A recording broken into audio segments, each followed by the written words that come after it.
I need to Just say something. Hi.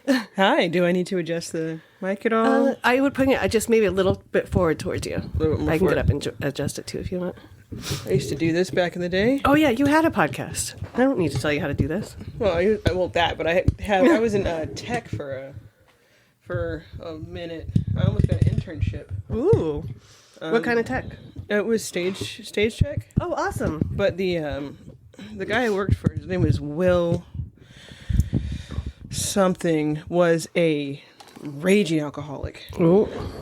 And so he got me an internship at Zellerbach, and I showed up and he didn't tell me exactly what they needed from me. Oh. So I showed up with like a few of my tools, and the dude at Zellerbach was just like, "Wow, you're a fucking amateur." And I was like, "Oh, no, I've got more tools in my car. I'll be right back." And I just threw my tool bag in there and left. I said, "Fuck it." Oh wow. Yeah. And so, I hate when that happens. I mean, it could have been a great career. Would you ever think about going back? Yeah. Do you want to lean back in your chair? I want you to be comfortable, so No, I mean, because I can move this any which way. obviously you can tell it's been a while. Will you scoot in just a little? Yeah. There we go. I like to be. I want to just make sure. So when I sit, I usually sit about like this close. Okay. I always fear sitting that close. Yeah. No. See, these mics are not the best ones on the market, but they are pretty decent. So you have to sit a little closer so it doesn't pick up all the background noise. Gotcha.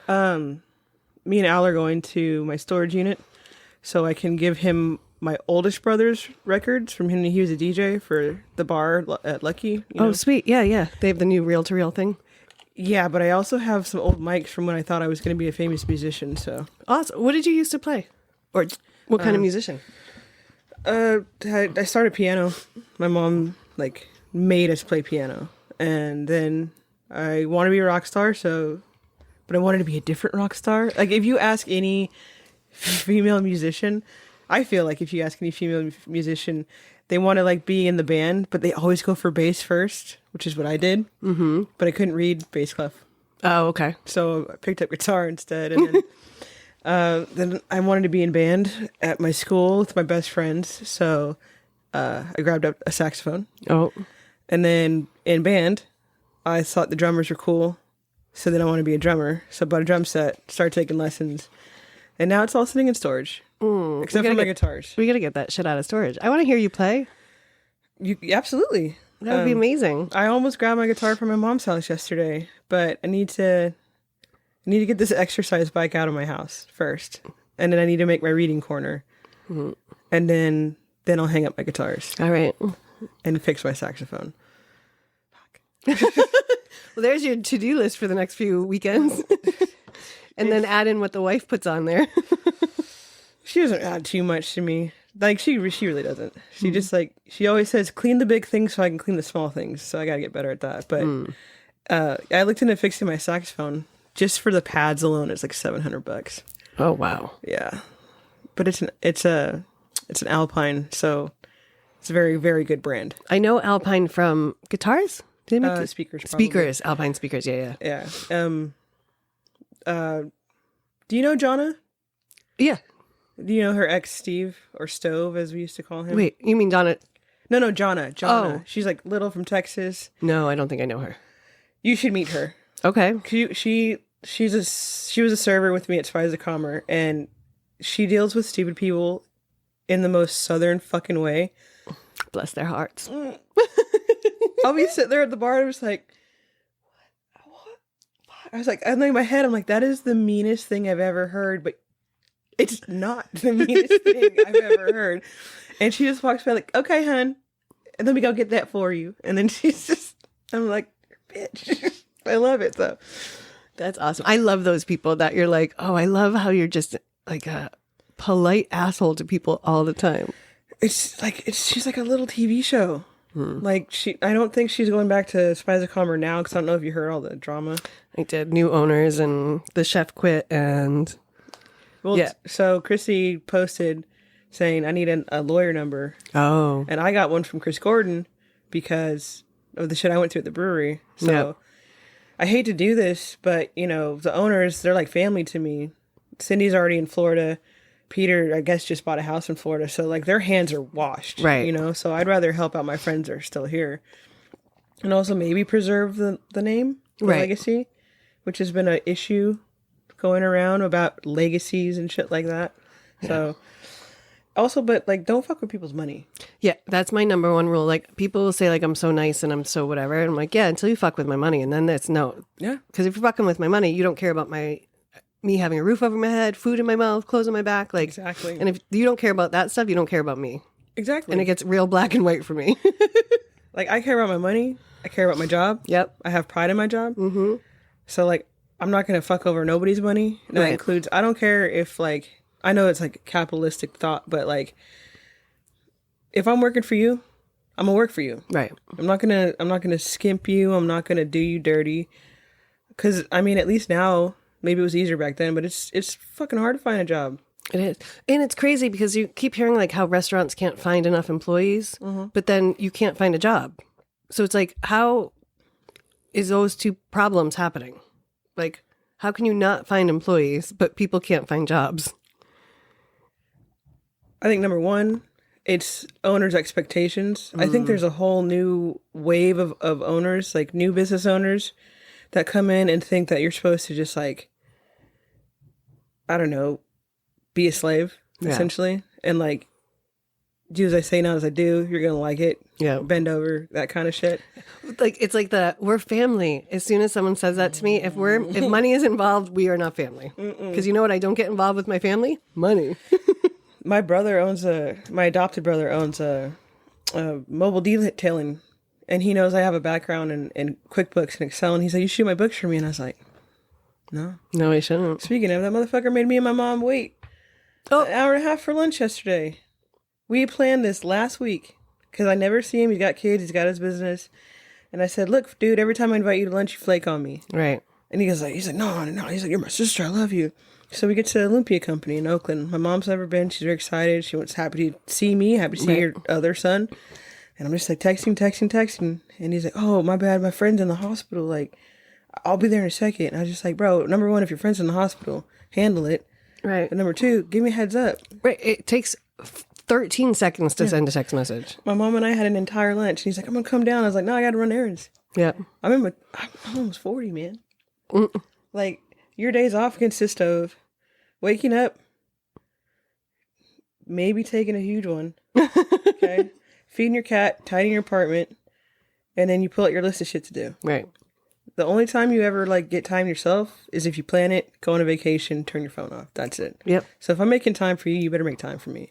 Or respect me enough to let me know that you're not going to make it. Yeah. Instead of waiting and having me like text you that. Like, Yeah. hey, what's up? Hey, you coming? Hey, where are you? Yeah. Should I wait? Should I like, Girl. That's the shit.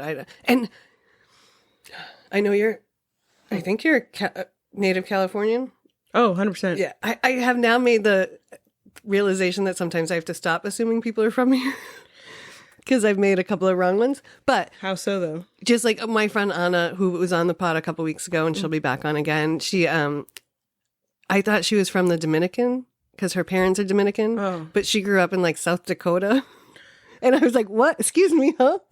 I would like to talk to her. Yeah, she's super interesting. She's amazing. Every time I think of like demographics and regions and stuff, like North Dakota, South Dakota, I never think of those places. But when I do, I'm like, it's just probably got to be a bunch of angry ass white people and the natives. Basically. To hear that the Dominicans were like, you know what the American dream is? In South Dakota. Winter. Yeah. Like, I was like, whoa, your parents went from the Dominican Republic to Antarctica, basically? Basically. Dude, Like, and then they stayed?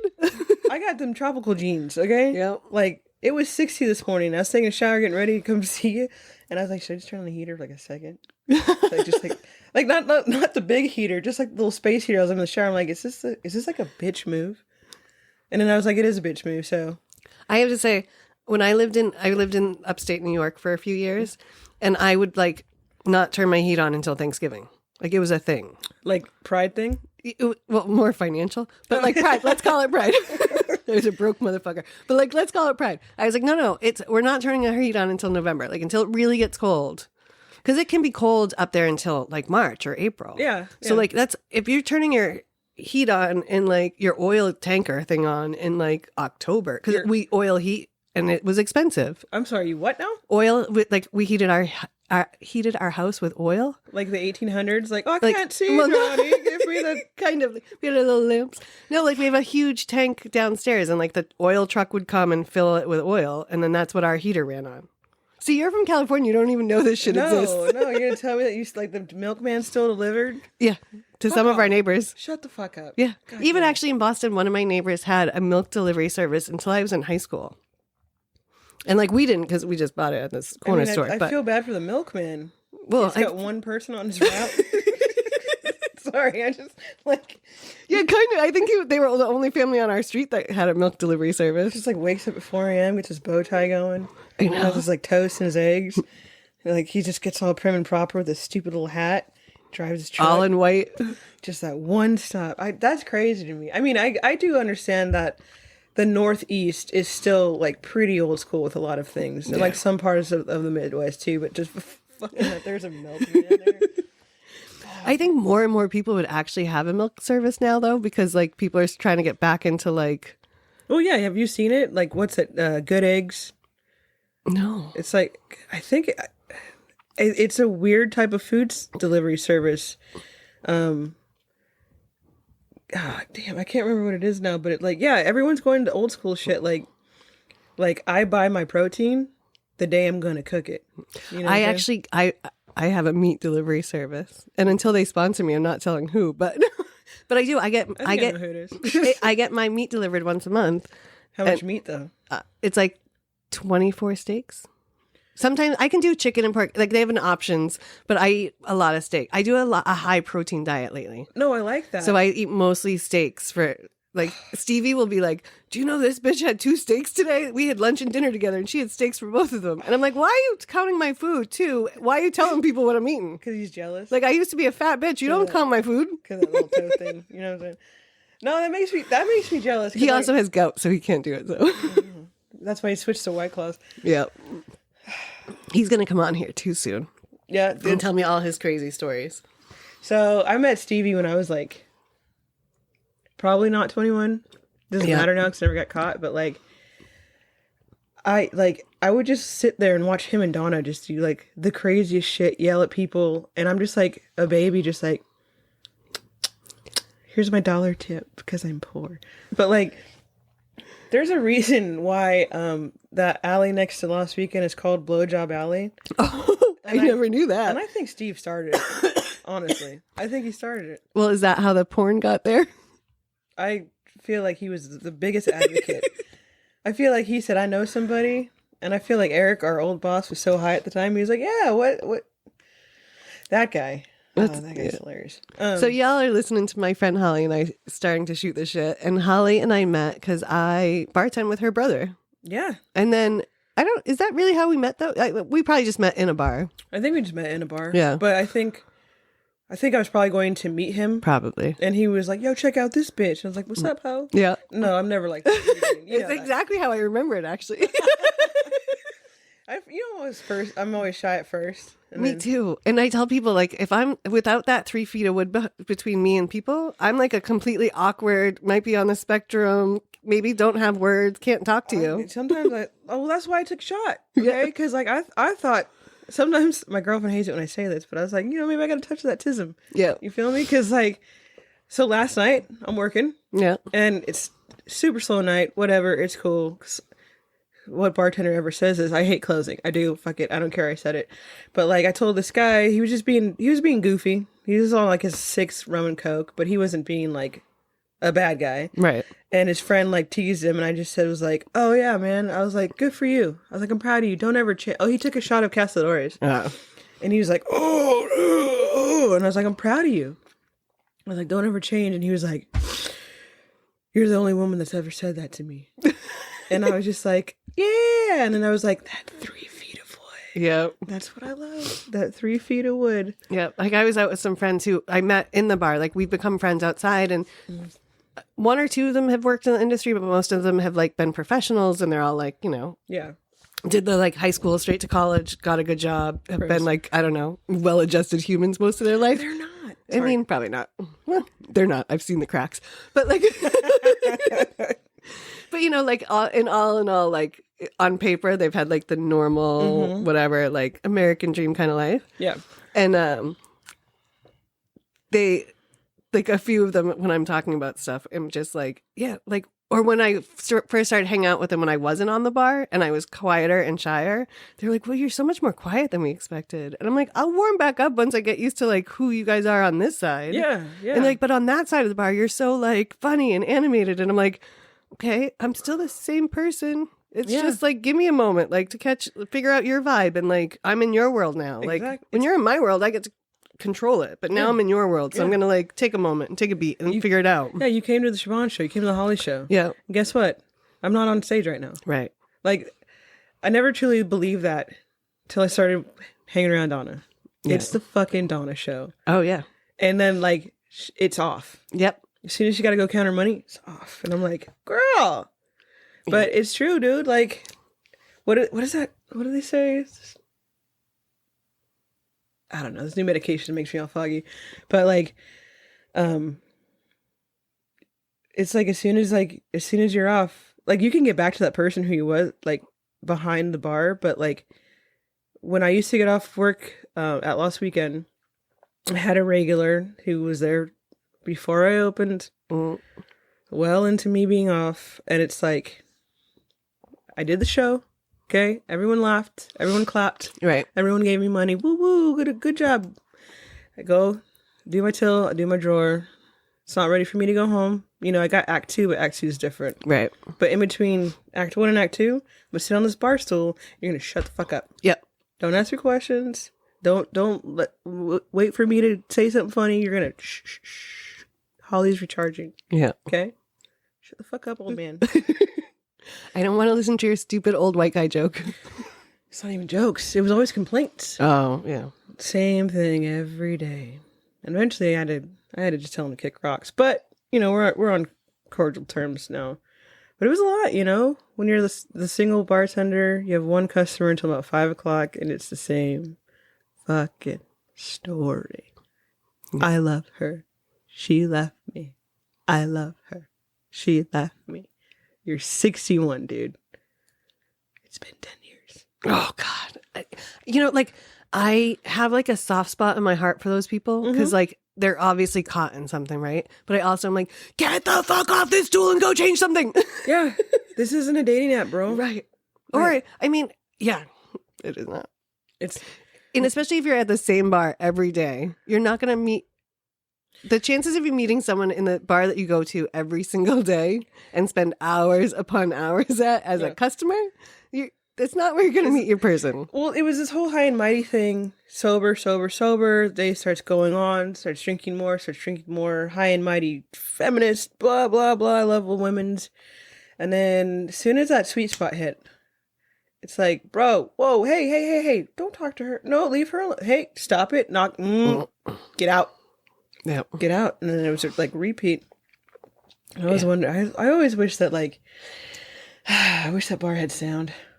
I wish that bar saved the tapes and had sound, because I can make a whole TV show out of it. Oh my God. I actually have talked to like Stevie and Donna, and I'm like, we should write half your stories down. Like, we could make a great fucking movie with it. Like, some of the shit they tell me, like, I've worked in a bar almost they're a little older than I am, and I'm a little older than you are, but like, we've all been in the bars almost about the same time, because I started going to bars well before I was 21, and then I started working in them, and I've been in them ever since, on and off, and I've been all like high end, low end places I wouldn't drink out of the glasses at, even though I washed them. Like, I knew, like, even though water was probably fucking dirty. Oh God. Like, oh God.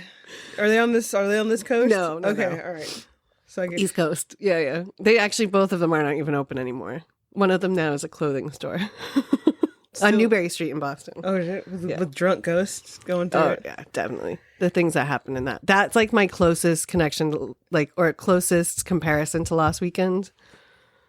But the debauchery at that place still was not on par about the debauchery I've heard from what happened at last weekend. And so what we were referring to sorry. earlier when we were talking about Stevie is you guys will meet Stevie at some point. He's a bartender, has been a bartender forever. And and a bunch of people worked at this. He worked there, but they shot a porn in last weekend. I haven't seen it. I don't think you want to. I kind of feel like I have to. Maybe it's because I knew so many people that were in the shots, and then watching what was going on with the actress. I don't feel dirty.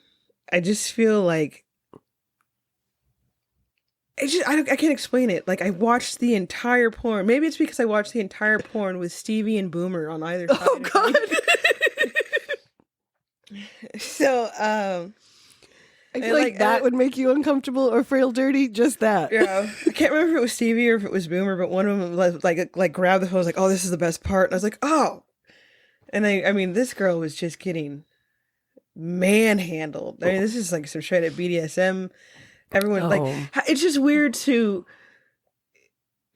see a bunch of people in just regular clothes.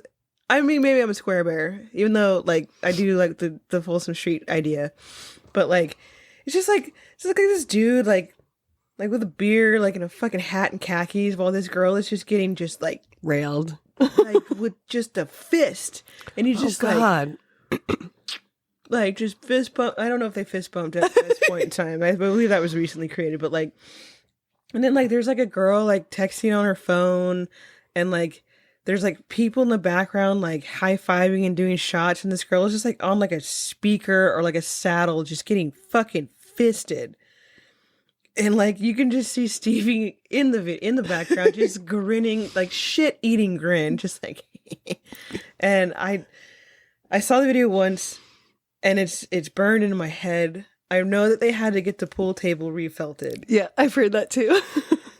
And was it Al? No, I think it was Al. He hadn't started there yet, but I think it was like Drew Castine was just like, yeah, they refelted it. There's still stains though. I was like, God. I hope that's a joke. I hope that's a joke too. But now we'll never know because they're closed. Yeah, they didn't give us a chance to get our shit back, but it's fine. It's fine. Yeah, I heard they just locked the door one day.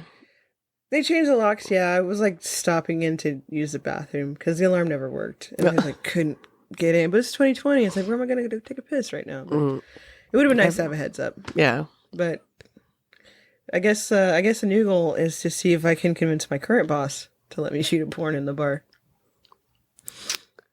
She would be open to it as long as you can't see any distinguishing characteristics. Then what's the point? There's no bragging rights then. No. Who gives a shit? Because we talked about it once. Because they've had a couple of video shoots there. Like Weezer shot a video there. You lie. No, yeah, last year. I think it was last year, maybe 2 years ago now. Weezer. The Weezer? Yeah. The Weezer. Well, one of the guys from Weezer. I don't know. Maybe it was one of the guys from Weezer. Yeah, go for it. Thanks.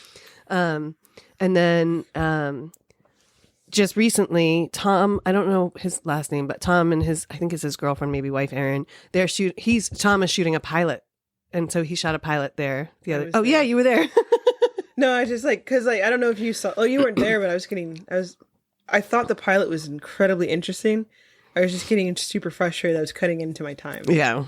Cause apparently Tom was like, yeah, just anybody who comes in will try to incorporate it into the scene. But there was somebody sitting outside who didn't get the memo. Right. And turned some people in. I was like, oh yeah. I walked up and I was like, wait, can I go in this door? And he was like, oh, we're filming. And I was like, okay. I'm like, wait, do you know if Sandy's actually here? Because I just need to pick something up. And he was like, he just looked at me and he's like, we're filming. And I was like, okay, I work here. Well, kind of work here. Sometimes I work here. And so he was just like, I was like, I'll just go around back. Oh man, I wish you would have busted in. I would have, but I didn't want to I was trying to be like respectful and not ruin their shot. But I also was kind of like, if you don't know what's happening, I'm just walking in the door. Yeah. I mean, honestly, like I would have probably just like kicked rocks in my house because I live like right there. Right. Played some fucking video games, come back. Yeah. And then Sandy came out hot. Did she? Because Tara May saw me and she's like, and I was like, And then right as like she was coming out, I probably shouldn't have said her name, but it's fine. Then two customers actually came in, but I was just like, damn, dude. Right. It's kind of fucked up, man. Because when I got there, which I got there at like 12:30. Mm-hmm. They were breaking. And in my head, I'm like, the bar opens very soon. Right. Maybe save the break, get your shit done, and then feed everybody. But I'm not a filmmaker. I'm a slight drunk. Aren't we all? I mean, and a pothead. So me too. I was trying to think of something that I just got over COVID, and I was trying to think of something the other day, and I was like, the things with the numbers and the columns and the lines, and the guy was like, a spreadsheet. oh, And I was like, oh yeah. I'm like, that thing that I sent you, and he was like, yeah. He's like, what are you, high? And I was like, no, which is probably a problem too. And he just looked at me, and I was like, I think he thought that was an insult, but like, I went to Abacus. You said the numbers and the line. I was like, yeah, old school, let's do it. oh yeah. Well, I said to him, the thing I sent you, with the, and I just couldn't get there. I'm like, COVID brain is real. No, it is real. That shit. I had COVID twice. The first time, nothing. I had a sore throat for like 4 hours, and then I just tested positive for 8 days. Ugh. And then the second time, it was like last year. Yeah, I think it was like last year in the summer or something. No sneezing, no coughing, no sore throat, but my muscles wouldn't work. Oh. So like I had constant back pain. Like it was almost like I forgot how to walk. Oh wow. And then like I had heating pads on. I was popping aspirin like it was no business. Like my feet wouldn't work. Well, I mean they would work, but it's just like soren. Yeah, I just felt like somebody was just grabbing at my muscles and like pulling them off the bone. And yeah, everybody else around me has had COVID, always has flu-like symptoms, cold-like symptoms. I don't know what's wrong with me. I just don't get it. Maybe there's not something wrong with you. That's why you don't get it. I mean, I'm on my 5th booster now. No. See, I've only had one. You got it, dude. One thing. Well, because the first year I got it, I had the flu, so I couldn't get the booster when they first came out. Oh. I was sick, so I had the flu for like, I don't know, 10 days. And I kept testing and testing and testing, and they were like, no, it's just the flu. I'm like, great. And then I hooked up with a boy, and he called me the next day, and he's like, I tested positive for COVID. And I was like, fuck. And then I called Sandy and I was like, hey, you need to cover my shifts. I was exposed. Like, I need to wait.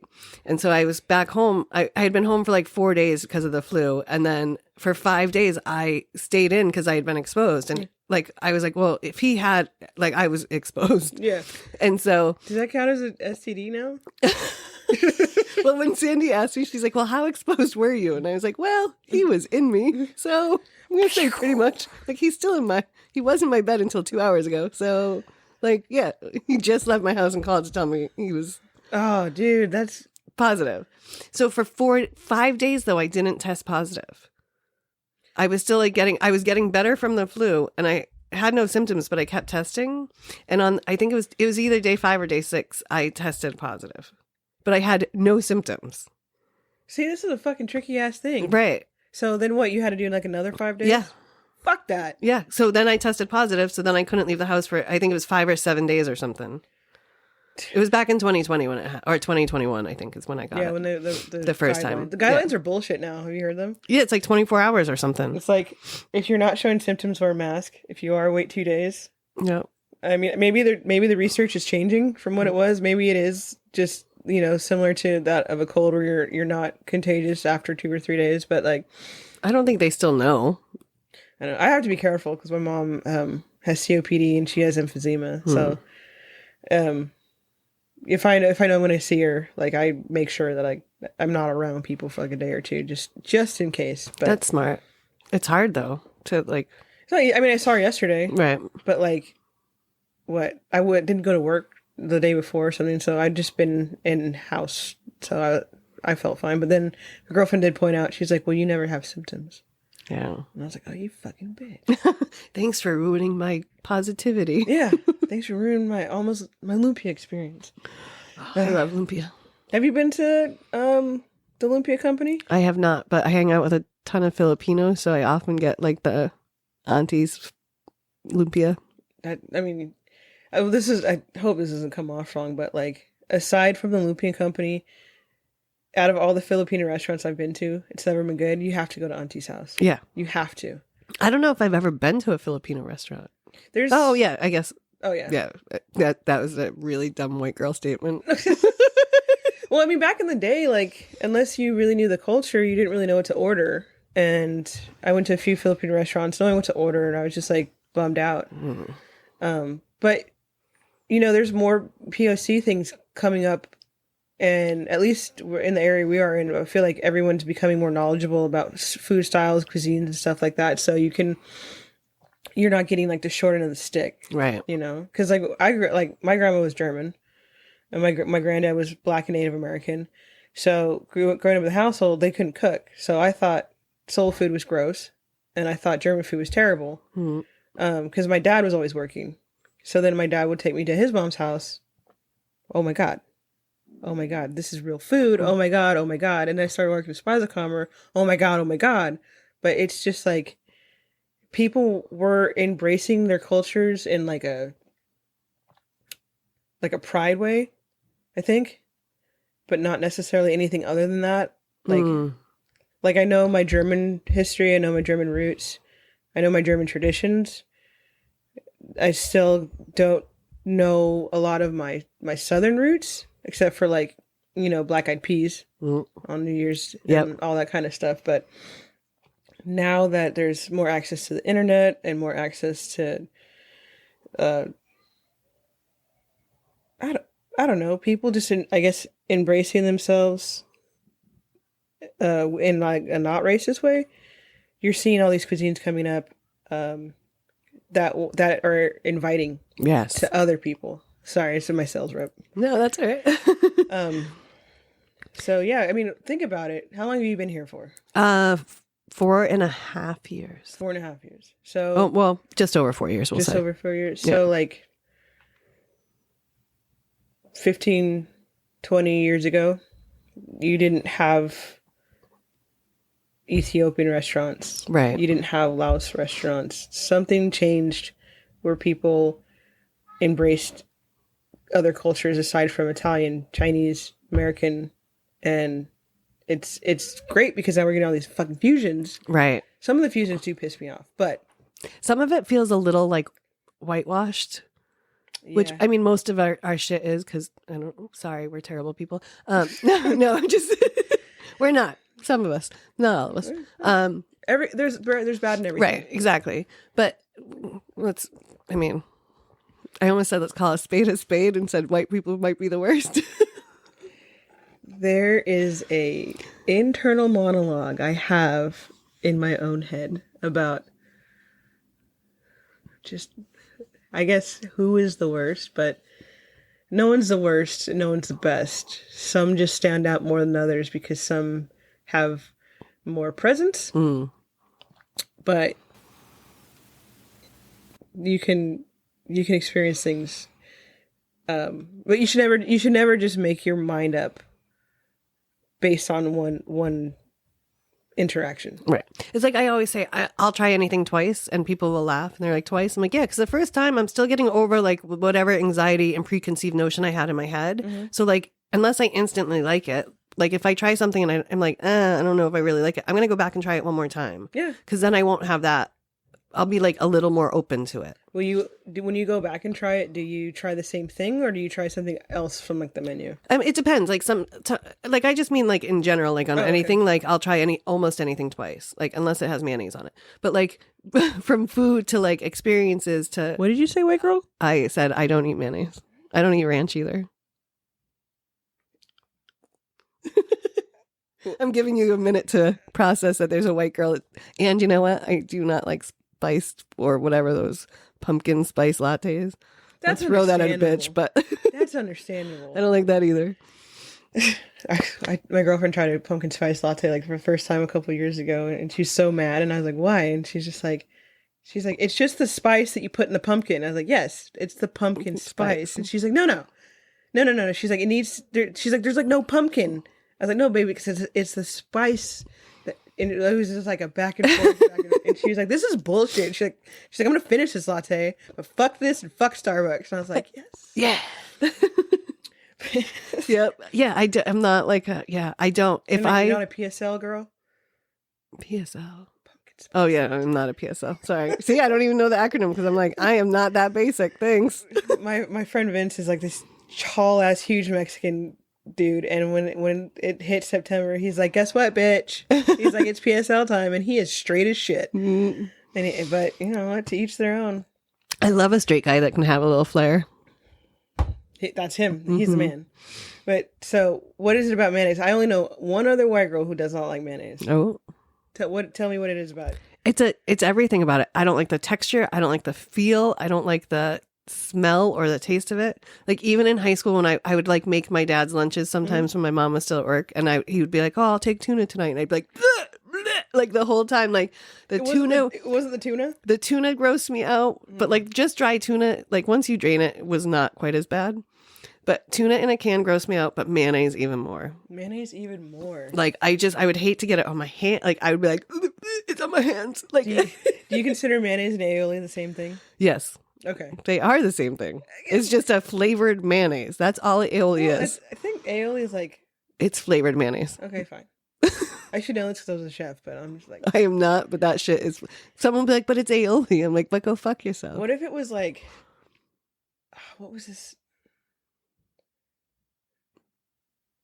Like there's certain things where like the mayonnaise is have you ever eaten something and you didn't know there was mayonnaise in it and somebody told you? Yeah, and sometimes I'll be like, I don't know what it is, but I don't really like that. And once in a while I'll have it and it'll be in something like, and it's like like my mom would make those like box pasta salads that you put like 2 teaspoons of suddenly salad. Yes.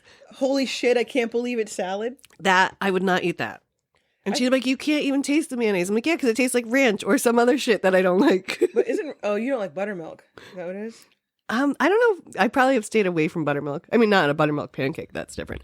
But like white goopy, anything that's like a condiment that's white and goopy, I stay away from. I just want to rip on you so hard real quick. Would you just say it one more time? Yeah. My ex-husband used to say things like, "Oh yeah, she doesn't like white stuff." And I'd be like, "Yeah, I don't like you either." No. It's a part of the job. Yeah, I would send shit back. Every once in a while, his mother would make this like mayonnaise encrusted chicken. I know what you're talking about. And I would like, she'd be like, "Oh, come over and have dinner." And then I'd come over and I'd be like scraping it off, just like, and then cutting that part of the chicken because I was like, I don't like it. You know, they say that the best way to make a grilled cheese is to spread mayonnaise on the outside to crisp it up. I do, and I will not eat a cheese. But it's not even goopy. It's cooked. It's still, you can taste it. Oh yeah, my grandmother used to do like mayonnaise and butter on stuff. Like if you have mayonnaise, or if you have butter, why do you need mayonnaise? It just ruins it. It was margarine. No, never. No, that's good. My grandma, what was that shit called? Oleo? She'd buy like tubs of it.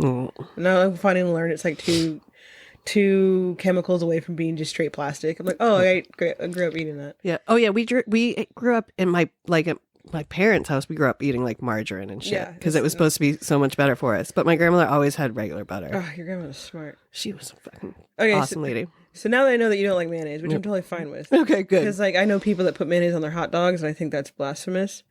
Ketchup is the only thing that should be on a hot dog. Mustard and relish if you're really exciting, but I'm a ketchup girl.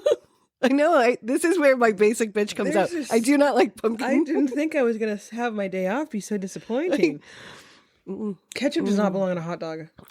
It actually does. No. It's right there next to the mustard. That's an American thing. You know that, right? Yeah, because when I was in Germany, everything that was even remotely looked like a hot dog or a sausage came with mustard. Which I have to say, this trip to Germany this year, I tried a bunch of mustard and I enjoyed a lot of it. Mustard's good for your liver too. Did you know that? I did not know that. Yeah, mustard helps the liver detox. Oh, yeah. So I have developed a liking for mustard. Mustard it's a condiment from the gods. You could have so many different styles that just it just makes sense. Like ketchup is a fucking American thing, and when they try to do the different styles, it becomes so much more American that it's disgusting to me. Well, also, why would you try to like change ketchup? It's fine. It's good the way it is. Should we call them and ask? Maybe. Like, why do they need to change the color of it? Like you have to have green ketchup sometimes. Oh, like, you remember those? I do. Ketchup? Yeah. Well, or like the flavored ketchup. It's ketchup. It's not. It's supposed to be tomato flavored. In the Midwest, it's considered a vegetable. Did you know that? just the Midwest considers it a vegetable? Yeah, there's like this law passed where like school lunches had to have one type of vegetable on it, and like there's all this pushback from like all these Midwestern states, and they're like, well, we give the kids ketchup, and they're like, you know what, fuck it. Fine, it's a fucking vegetable. That's why if you're from the Midwest, you're not gonna live past like 65. Like that's, you're lucky, dude. Everything like this, the South, at least to my knowledge, they incorporate vegetables, right. Sweet potatoes, collard greens, mashed potatoes, that kind of stuff. But the Midwest, it's just like deep fried meat, deep fried potatoes. Mm-hmm. That's it. I mean, my grandma was from the Midwest. She was from Montana. Right. Some people don't consider it the Midwest, but I do. That's all she ate. Really? Oh, meat yeah. and potatoes. I remember my grandmother every once in a while would make a fried bologna sandwich. Oh, I'd fuck with that. And then put ketchup on it. Or a raw bologna sandwich with ketchup. Not ketchup.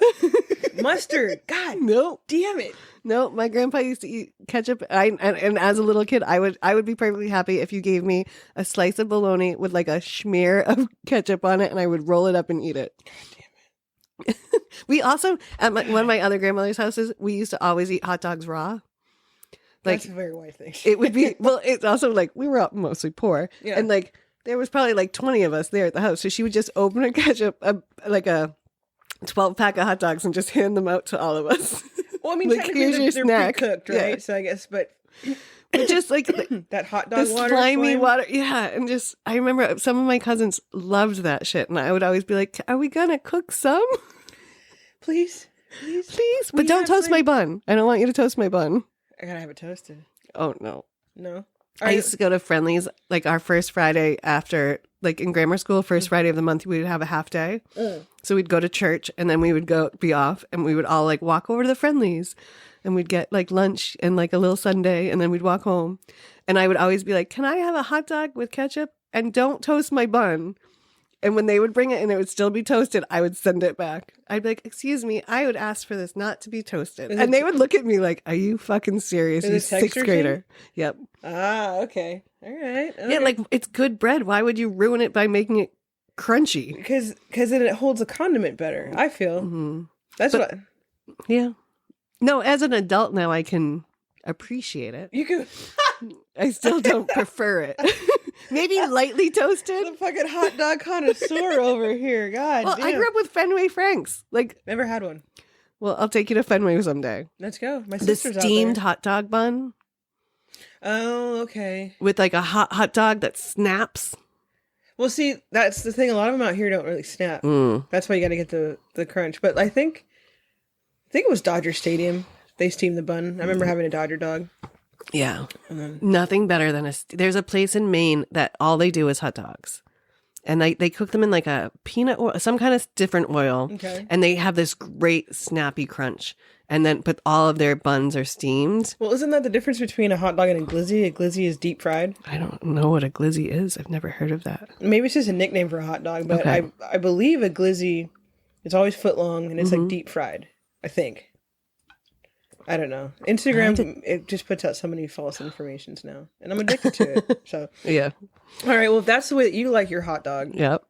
What is the perfect cook for a hamburger? Oh, it has to be pink in the middle. Okay, but you can have like medium pink or you can have medium well pink. I would prefer medium rare. If it's like a really good burger, if it's still slightly pink and maybe a little bloody, I'm okay. But that's the same way I would eat my steaks. See, this is, for me, that's how a steak should be. Mm-hmm. For a burger, absolutely not. You want a burger well done? No, I want a burger medium well. Oh, okay. Because if it's medium rare, then the juices fuck the bun up and the bun gets soggy. I can't do it. I do hate that. I want it cooked past the point that it's not going to soggy my bun. So that's probably like medium. Yeah, medium, maybe a little medium. There's a place in Oakland that does their burgers medium rare, just unless you specify, and they always fuck it up. So I stopped going there. But like the 3 or 4 times I went, the first time I didn't know. Second time I corrected it. Third time I had to correct it. Fourth time I had to correct it. Oh. So I don't go there anymore. But it's just like, and also the person cooking, I don't think understood that the temperatures, because half the time my burger was just raw, and I couldn't chew it. Oh. And then it just like falls apart because it. Sorry, I was just thinking about biting into it. Oh yeah, biting into a burger that's raw in the middle is maybe one of the worst things ever. Yeah. It just like kind of want to throw up a little bit. Yeah. Kind of want to throw up. Just thinking about it, I'm like, Yeah. But I just feel like to have the full burger experience, it has to be medium well, because that way you still get the juices, but it's not deteriorating in the bun. And then the condiments aren't dripping down your arms and mixing with the meat. although that's kind of fun. Only if it's mayonnaise. No. And it just looks like jizz and it's gross. Yeah, he looks like you had a good time. Mayonnaise is gross to me. But I was like I didn't eat a cheeseburger until I was like in my 20s. And the only reason I got onto cheeseburgers, like I was a hamburger girl. Like, don't fuck up my hamburger by putting cheese on it. Like, we would go to McDonald's when I was in like grammar school, and my friends would be like getting, the 59-cent fucking cheese, or I think they were even cheaper than that. That's how old I am. And so like my friend Sarah, her dad Bob would go and get us all. So he'd go to McDonald's and be like, can I have 17 cheeseburgers and 2 hamburgers? Growing up, I always thought hamburgers were disgusting. I thought the cheese masked the taste of the actual McDonald's meat. Because to me, McDonald's meat, as when I was a kid, was gross. But now I just realized that I was just a dumb child.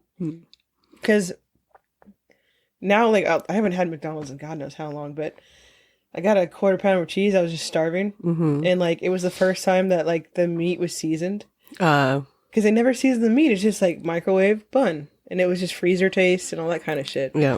But somebody said something. Because that was one of the best hamburgers I've had in a minute. It was fucking delicious. But yeah. It's all like salty and... I always thought kids that got hamburgers and not cheeseburgers were just like serial killers. I don't know. I don't know. I was just Maybe I am. Maybe you are. I went to school with this girl. She was 2 years older than me, but everybody had to have lunch together. And every day for lunch, she'd get chocolate milk and pepperoni pizza. I thought that was the fucking weirdest thing in the world to wash down pizza. Yeah. I'm not mad at it. Okay. I mean, things are starting to click right now. Things are starting to make sense. I'm trying to think of other weird food things that I saw as a child. We used to so when we my ex lived like across the city. So on our way home from like the bars, we'd be driving home and we'd hit the McDonald's drive-thru. And this kid at the McDonald's drive-thru was a fucking pimp. I mean, like 3-4 nights a week we would see him because, we were drinking all the time. He would be dressed to the fucking nines.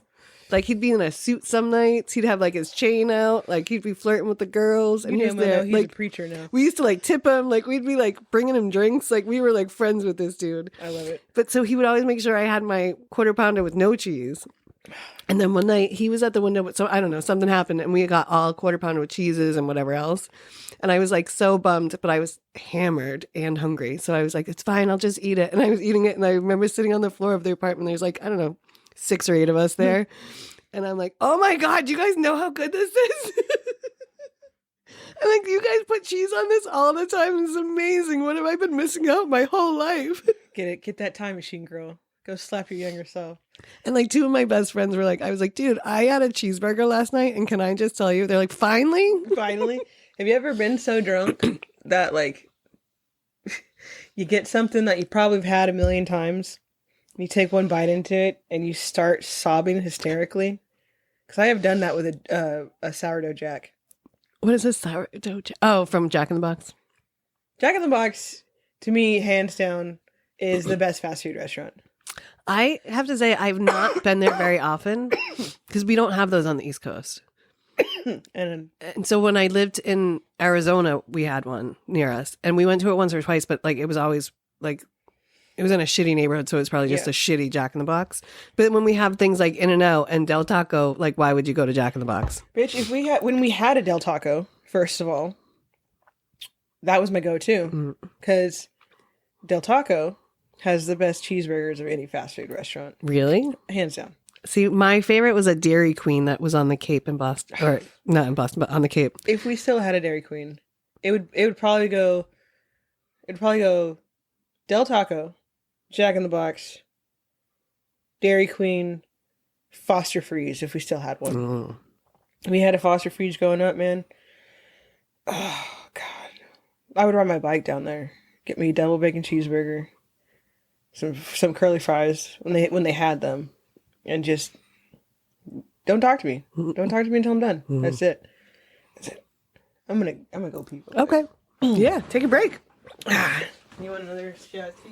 Sure, I'll pour them. All right. Okay, never mind. This is my grinder. You keep hitting your little vape, and I was like, oh, you know what? I know, I'm actually switching this one out. I'm gonna try to give up nicotine again. Nice, good. Please do. Yeah, because I think it's contributing to my anxiety that I'm trying to conquer. Ah, Yeah, it's just like it got so bad starting like January. I've never really had anxiety. pull your mic up just a little bit. I want to make sure I can hear you. Yeah. There we go. Yeah, so yeah, these things apparently they pack a punch, and then I was drinking very heavily for like 2 to 3 months. Like my doctor sent me my ATLs, and it was like normal, which I thought was weird because of how much we all drink together. But that month when I got laid off and I was waiting for Sandy to get back to me, like my ATLs doubled.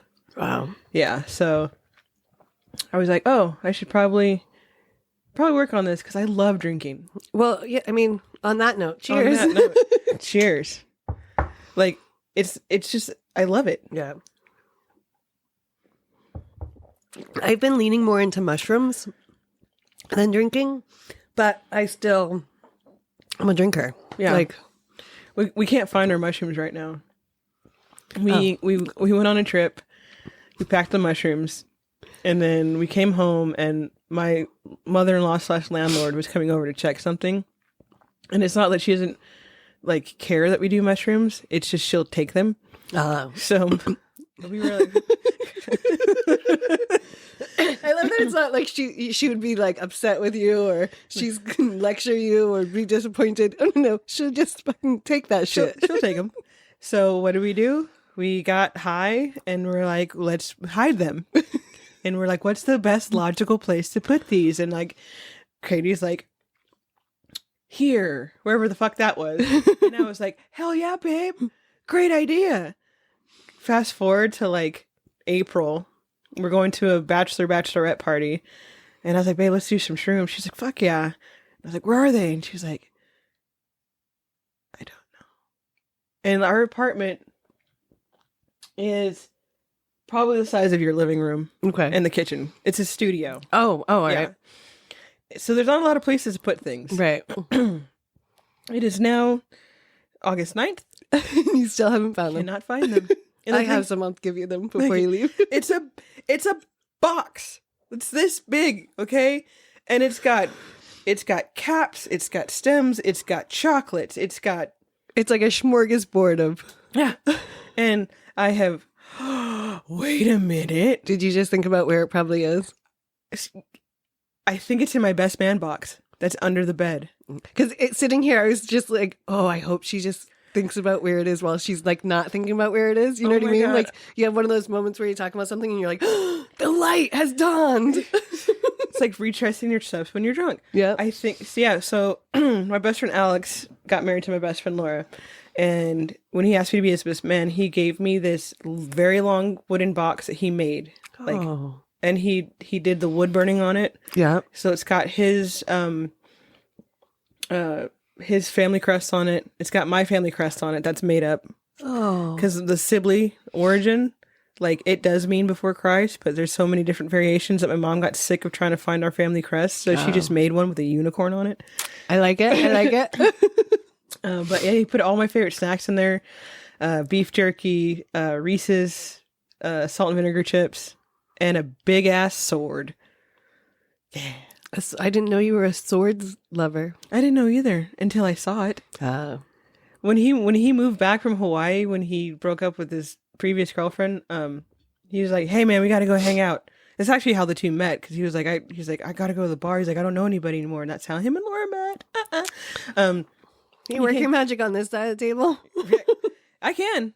You have to come out with me. I know. Like I have to go out and have a good time in Yeah. general. I mean, I will say I have Okay, so my friends Alex and Nina, they met because of me. They've been married for 5 years.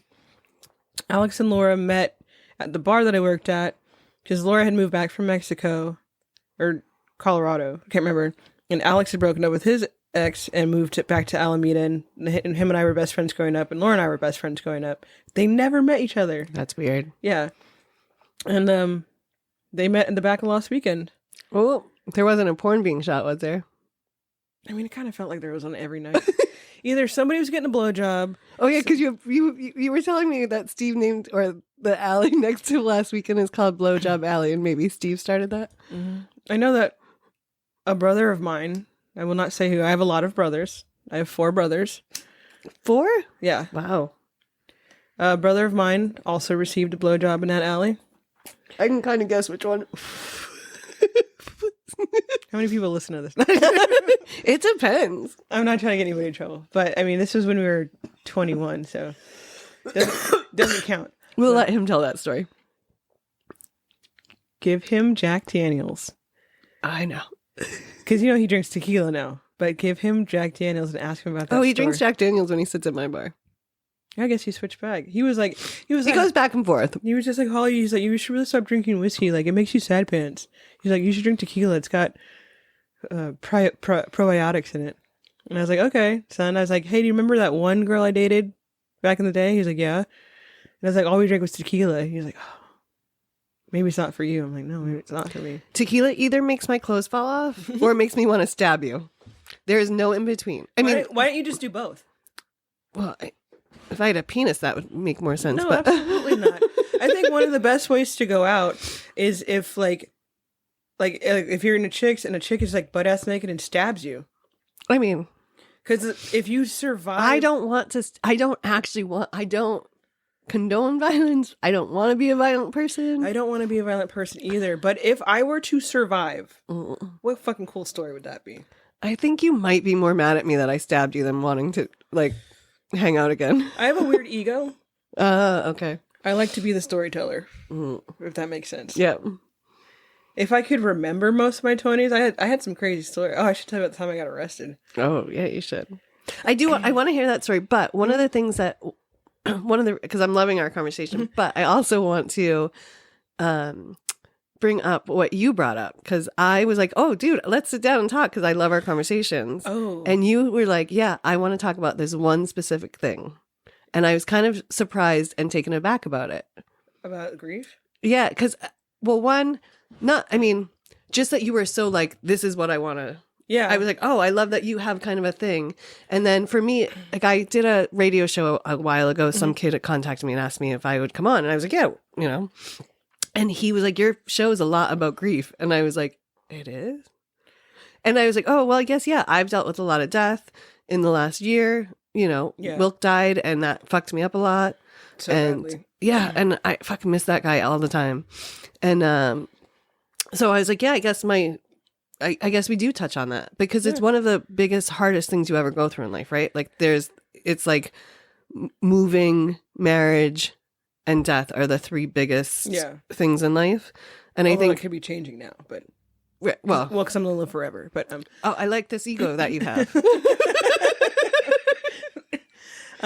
Well, yeah, grief is something that I have kind of, it's always with me, but it's also on the back burner in a way, because it feels like there's no time necessarily to deal with it. So I've been dealing with death from a very young age. My mom had a best friend named Cheryl who I was very, very attached to. And she got cancer in the 90s. And I remember my mom like sitting me down and telling me that I'm not going to see her anymore. And then, you know, this is still when we went to church and stuff. And so, you know, she said something along the lines like, oh yeah, she's with the angels. And like, I didn't cry because I didn't understand that she was physically gone from this world. I thought, oh, she's on another plane. So I'll see her. And it's when we, we moved to Alameda. And I remember sitting on my bed and I was like in that REM state. And I had this touch lamp. It was like you touch the bottom of it and go low, medium, high. Okay. And I was falling It's asleep. probably one of the first ones that ever came out. Yeah, absolutely. I mean, I think it's still in my mom's garage, but I love it. I just remember like sleeping and seeing the light do each tap, and it felt like somebody had sat on the edge of my bed, and I sat up, and the bed sprung up. I remember this so vividly, and there's nobody in my room, so I ran to my mom's room, and I was like, I don't know what happened. But yeah, I was like 5 or 6.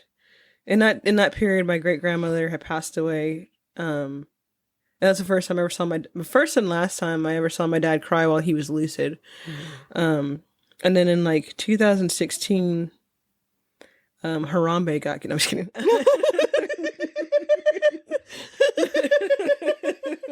I was just getting so like drawn into the sadness, and then like me like this is one of the reasons why I love you, because you're like, wait, this is getting too deep. Now I gotta make a fucking joke. I gotta deflect. And also R.I.P. Harambe. Harambe. I sent Pepe a video. I'll have to send it to you. It's like for Harambe, and everybody gets on their knees to give this guy a blowjob, but it's great. Porn might be the backstory of this whole podcast. Yeah. So Mayonnaise sucks, but watch porn. But Let it watch drip porn. down your arm. just get all the burgers. So 2016. At this point, I had already lost a few friends to suicide, and I had lost a few friends who passed away in their sleep. So it was fucking with my head a lot. Of course. Just knowing that you don't wake up Yeah. one day. Oh, well, you don't know it, but other people do. It's kind of like being stupid. So my dad had his first stroke after my sister welcomed her son into the world, and I cared for him. He recovered very quickly, very, very quickly. But then he started smoking again after not smoking for 5 years. At this point in time, my maternal grandmother's health was deteriorating, and my best friend's mom was battling cancer. So after losing Isaac and Patrick and Jamie and Renee, who was very close to me, the thought of death was very on my brain, 24/7. But like, I didn't know how to deal with it. Right. I would joke. I wouldn't really cry. Because I just thought in my head, you have to keep going. You have to keep going. And at this time, I had gotten into a new relationship with a very selfish person, and I didn't realize it at the time. But as my dad is getting better, he relapses. I had decided to stay home one night, and I heard this banging on the floor, and I thought my dad got locked out of the house. So I run downstairs to unlock the door, and he's actually on the floor, just like convulsing a bit. And I don't know where I got the strength from, but my dad is 5'11", and he was like 210 pounds. And I lifted him on the couch, and I called my mom downstairs, and they had been out drinking too. So my mom was like, "What?"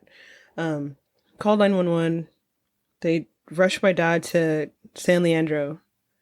Then they transferred him to Redwood City for the stroke clinic. But like, there's something in my gut where I knew like this was it. Like this is it. Because some people say they're psychic. Some people say they have a sense. But like after my dad's first stroke, I knew he was going to get better. But like my siblings were super optimistic, and maybe I put that energy out there. But I was just like, all right, I got to have as much time with my dad as possible. They gave him a brain stent. They took him home. He ended up being paralyzed on the left side of his body. And I had to help take care of him. I had to help take care of my grandma, who were both dying at the same time. So then my best friend's mom dies. That was hard enough. Then my grandma dies. Like 6 weeks later. How old are you during all of this? It's like 28, 29 to like 30. I mean, to start it, no, I was like 25 to like 30, but it was just like every couple months somebody was dying. Yeah. And, so like, where was I? Oh yeah. So grandma died. Grandma was like fucking 90 something. God, she was old. my girlfriend now, we were just hookup buddies back in the day, but I was like, I lived at home because I was taking care of my family, and she came over so we could hang out, you know what I'm saying? And she walked downstairs to like use the restroom or something, and like my ghoulish grandmother comes around the corner, my German ghoulish grandma comes around the corner, and I just heard her go, ah. There's a white girl in our house. No, my girlfriend did that to my grandma because she was just like just a ghost white person came downstairs, and I was like, oh yeah, that's Gam Gam, and I was like, Gam Gam, go into your room. Gam Gam. Yeah, my sweet Gam Gam.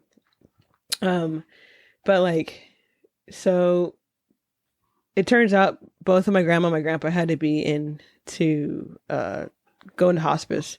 My grandmother, as non-lucid as she was, kind of felt it was her time. So she spent 2 days in her room being very non-responsive. We transferred to the hospital. She passed away in the hospital. We moved my dad into her room, and my dad wasn't getting any better. My siblings flew out to see their dad, and eventually he passed away in 2018. I remember I asked him,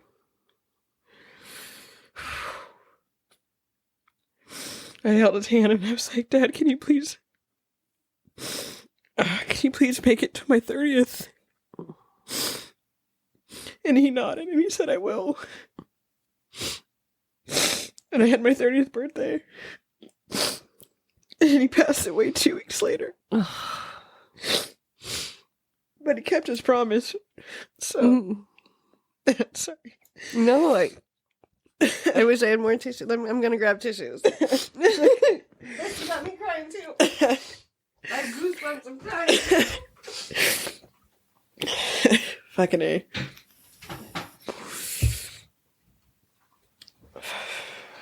So. No, I mean, that's what it is, you know? Like, it's, that shit is the hardest shit you go through, right? Like. Yeah. But the thing is, at the time, like I said earlier, I was dating a very selfish person who, needed attention constantly. And anytime I said I would want to spend with my dad, it would turn into like some weird kind of fight. So it's fucked up. Yeah, I mean, yeah, we had our fights that we ended up breaking up and all that kind of stuff. Which was great because, fucking rose-colored glasses, right? Yep. So, like, the grief part, like, I dealt with a little bit in the moment. But I never, like, truly,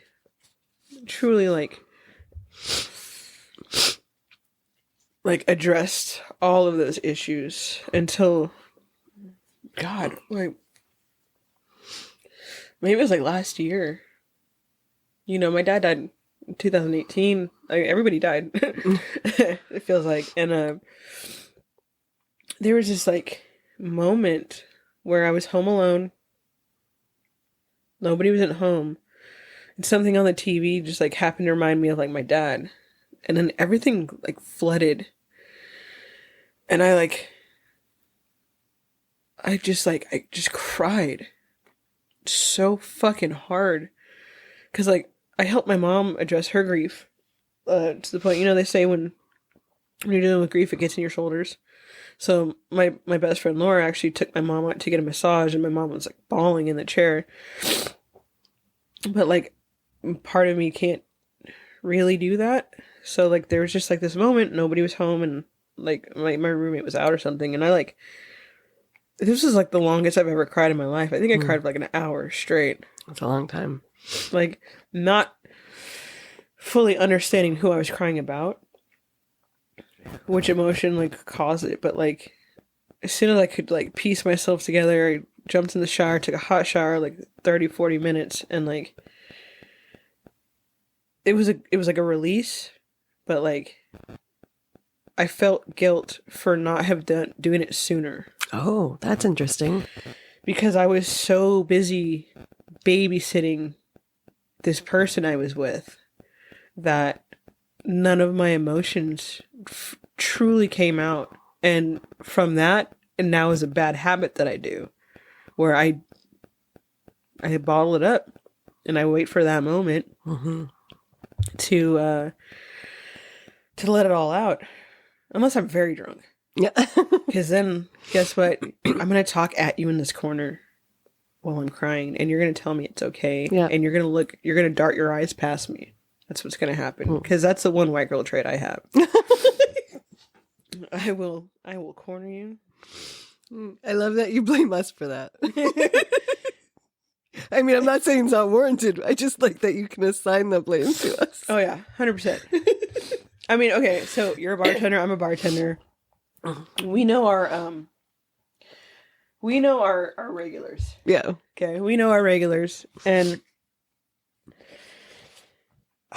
I'm generalizing, but every time I get cornered by someone crying, they just happen to be a white girl. Mm-hmm. And I'm sorry about Chad, Brad, and Tyler. Oh, God. But no offense to you, because I love you, but maybe it's time to put the Jaeger down. Don't blame the Jaeger. It's the white bitch's fault, not the Jaeger. You don't talk about Jaeger that way. You don't talk about my other boyfriend like that. All my boyfriends are like inanimate objects, child, or dogs. Children or dogs. As it should be. I should. I'm very healthy and adjusted. I date 3-year-olds. It sounds so much dirtier when I say it out loud. Like, hold on a second. Like, when my friend Ben had his first kid, he's a bartender and a musician, and he came with his wife and his baby. You know Ben, but bitch. I know. So I hugged him on Sunday. When him and Heidi had come in right after they had the baby, the baby's like crying and upset, and I'm like, "Can I have him?" And they're like, and I'm like, "Please." And Ben's like, yeah, "Of course, take him." And I had him for like 4 minutes, and he was sound asleep. And Ben was like, "How did you?" And Heidi was like, looking at me. I'm like, "I'll come babysit anytime." I'm like, "I love babies. I just don't want them to live with me. But do you see these boobs?" I'll put your child to sleep. And like, they put them to sleep every time. See, cats and babies are the same. Yeah. Cats love me, babies love me. But once they start walking, move on. Move along.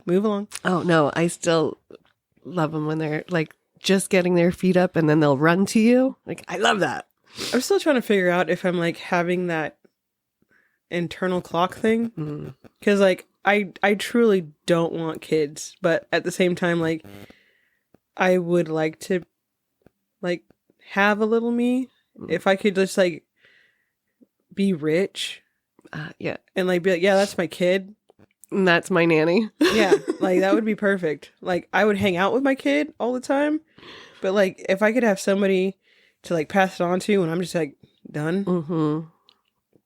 Yeah, I love kids. I adore them, and oftentimes I'll say like maybe when I'm older and retired and rich, I will like foster kids and like open my house because I would like to have like a nice big house. Like you know, like I love a house filled with people. I do too. Like I grew up with it. I mean, I have a small like immediate family, but we were almost always at either one of my grandmother's house.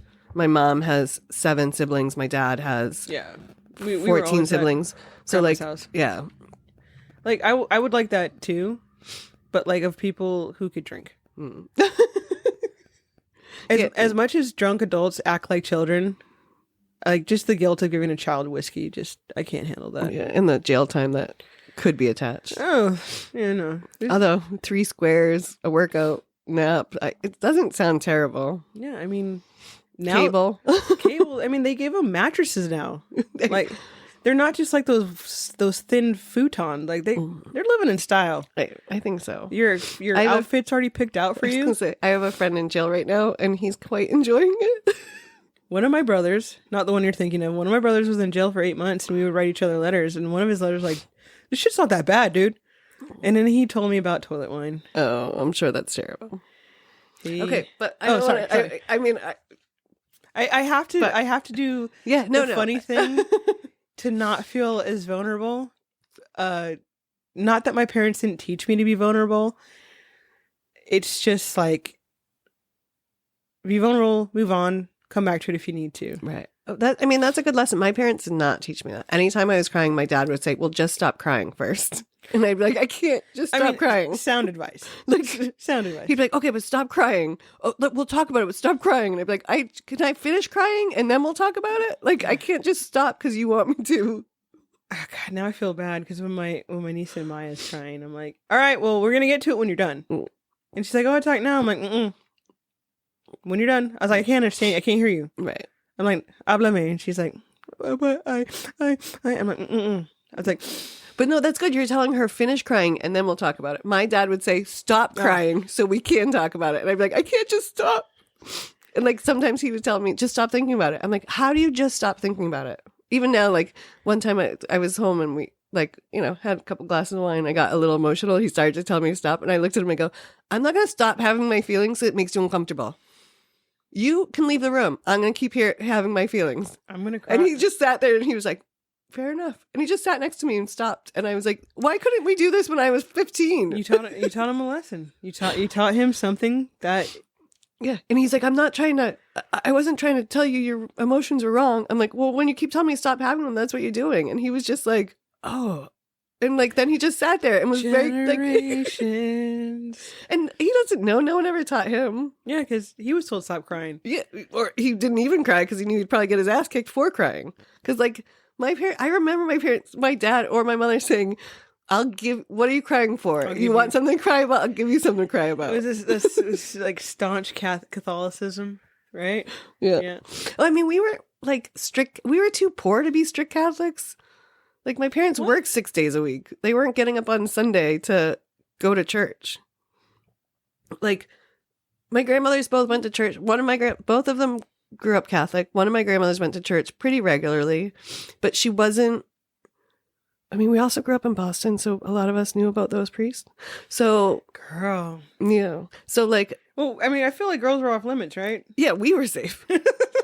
I told someone the safest I've ever been when I was 18 was in a Paris hotel room with my priest. Yeah. They were like, wait, they left you alone with a priest in Paris in a hotel room? And I was like, yeah. Yeah, I didn't have a pixie I was like, cut. he wasn't worried about, I was like, he wasn't interested in me. Mm-hmm. I mean, he also was a very good priest who wasn't doing that stuff.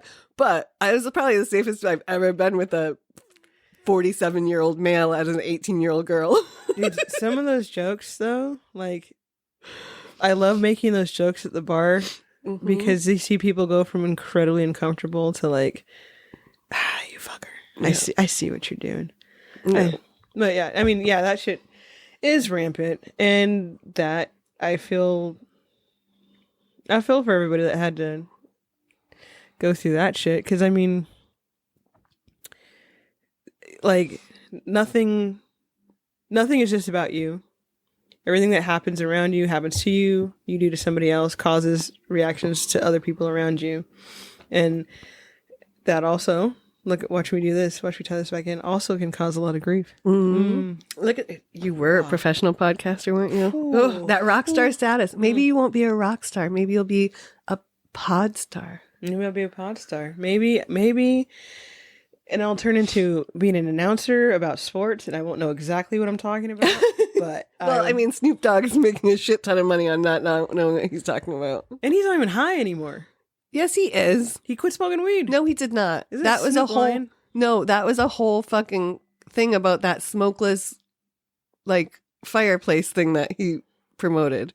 Oh wait, really? Yeah. Oh, see, I don't watch that much. Like, I had to research that because I was like, the amount of dudes right now that are having to quit weed because they've always said like, I'll quit when Snoop quits, and then Snoop put out that thing like, I'm going smokeless. It was about a fucking like fireplace that he was selling. That son of a bitch. And so then like they were like, oh yeah, no, Snoop's still smoking.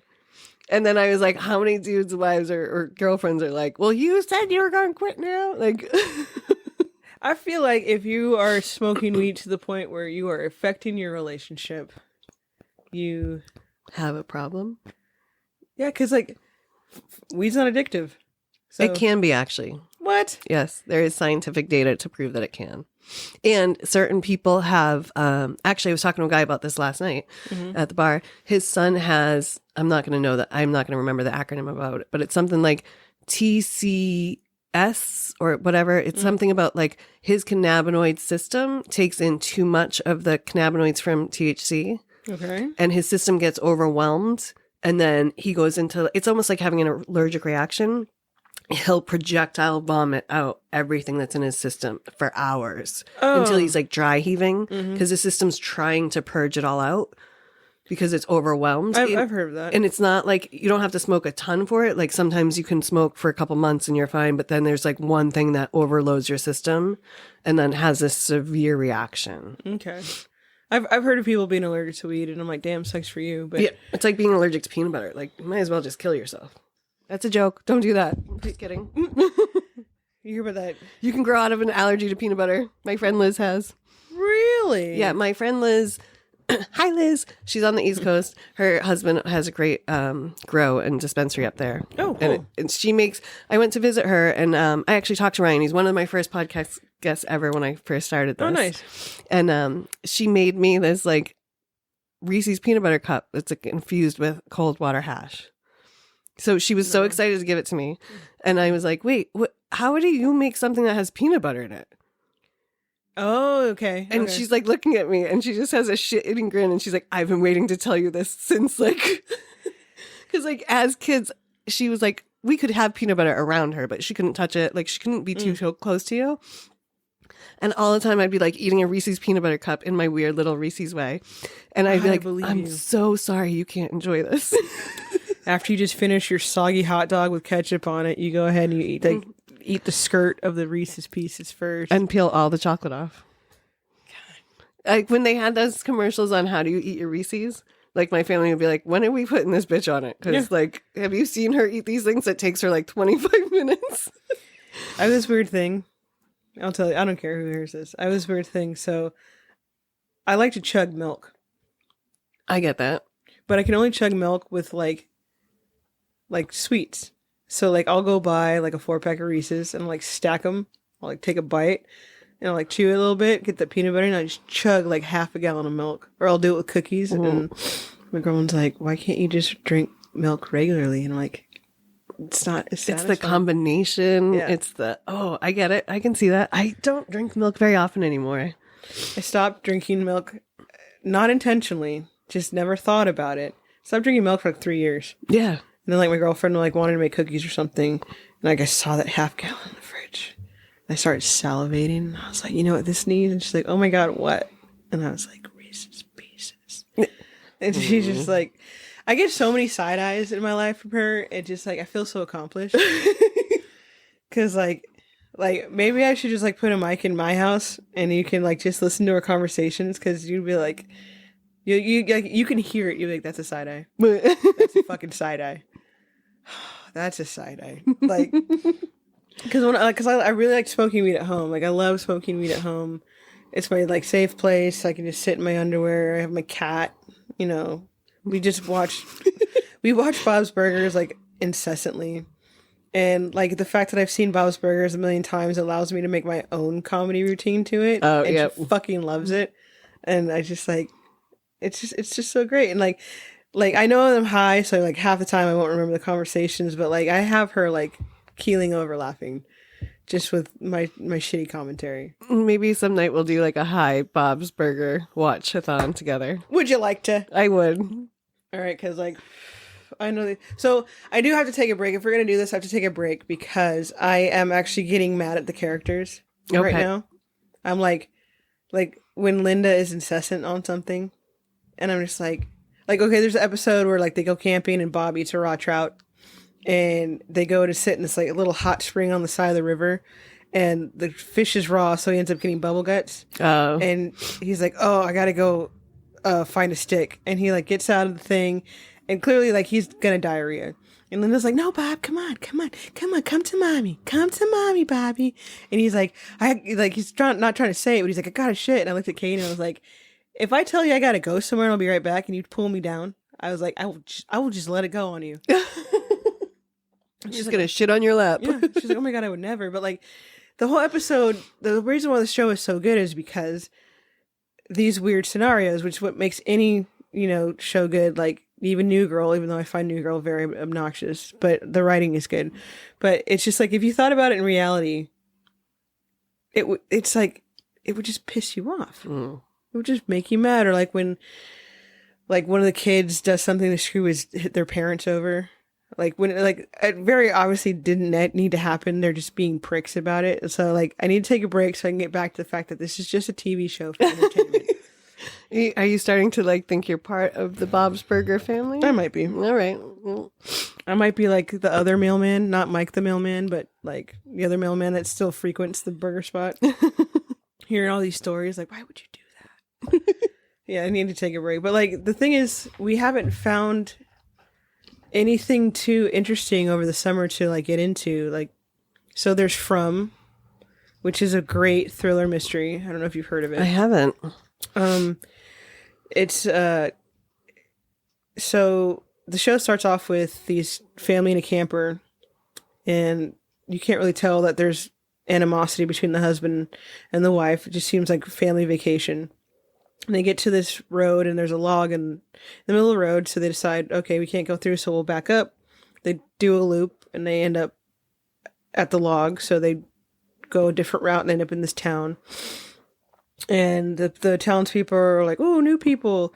And they're like, well, you need to be in by nighttime. I'm like, why the fuck do I need to be in by nighttime? And turns out if you go out at nighttime, there's these people that look like regular people. But if you get caught by one of them, they turn into these demons. Their teeth come out and they eat your face. So the whole concept is like trying to get them out, trying to get out of this town. Because once you're in the town, the road just loops. There's no getting out of it.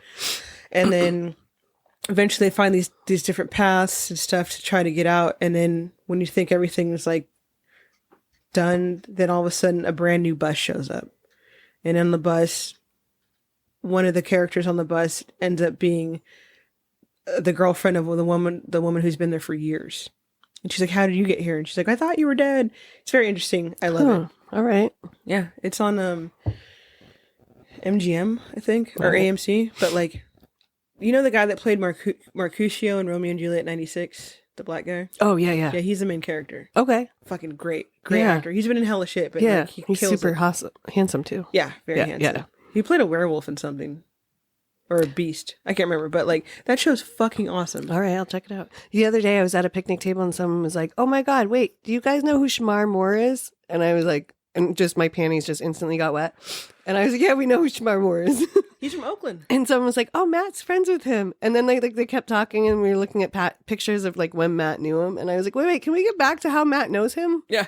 Can we get back to how he knows him and what his phone number is? And then I was like, and I also talked to him once in high school. On the phone? Yeah. So apparently he's actually related to one of my brother's close friends. And one of my friends was like super in love with him when we were kids. And he was on, was he on General Hospital or All My Children? All My Children, right? He used to be on a soap opera. That's where he got to start. I think it was General. I think it was too. Yeah. And so she was obsessed with it. And so I don't know, my parents were away and we were having like a party / sleepover, like fight, whatever. And like, because my brother's friends and I didn't. It's Boston. Like my brother and I, we didn't cross-pollinate friends. Oh yeah, my one brother hates that to this day. My one brother, well, I only have one, but he looks like he would be more related to you than to me. Ew, that's Sicilian, huh? Yeah. Like I'd be like, oh, he's the mailman's baby. Milkman. And our mailman really thought that was funny because we had the same mailman when I was a kid for years. So his name was Jim and he was like a tall, I don't know what his race was, but like dark-skinned, good hair, like nice guy. And people would be like, look at me after meeting my brother and they'd be like, are you adopted? And I'd be like, no, have you seen my parents? I'm like, he obviously is the mailman's kid.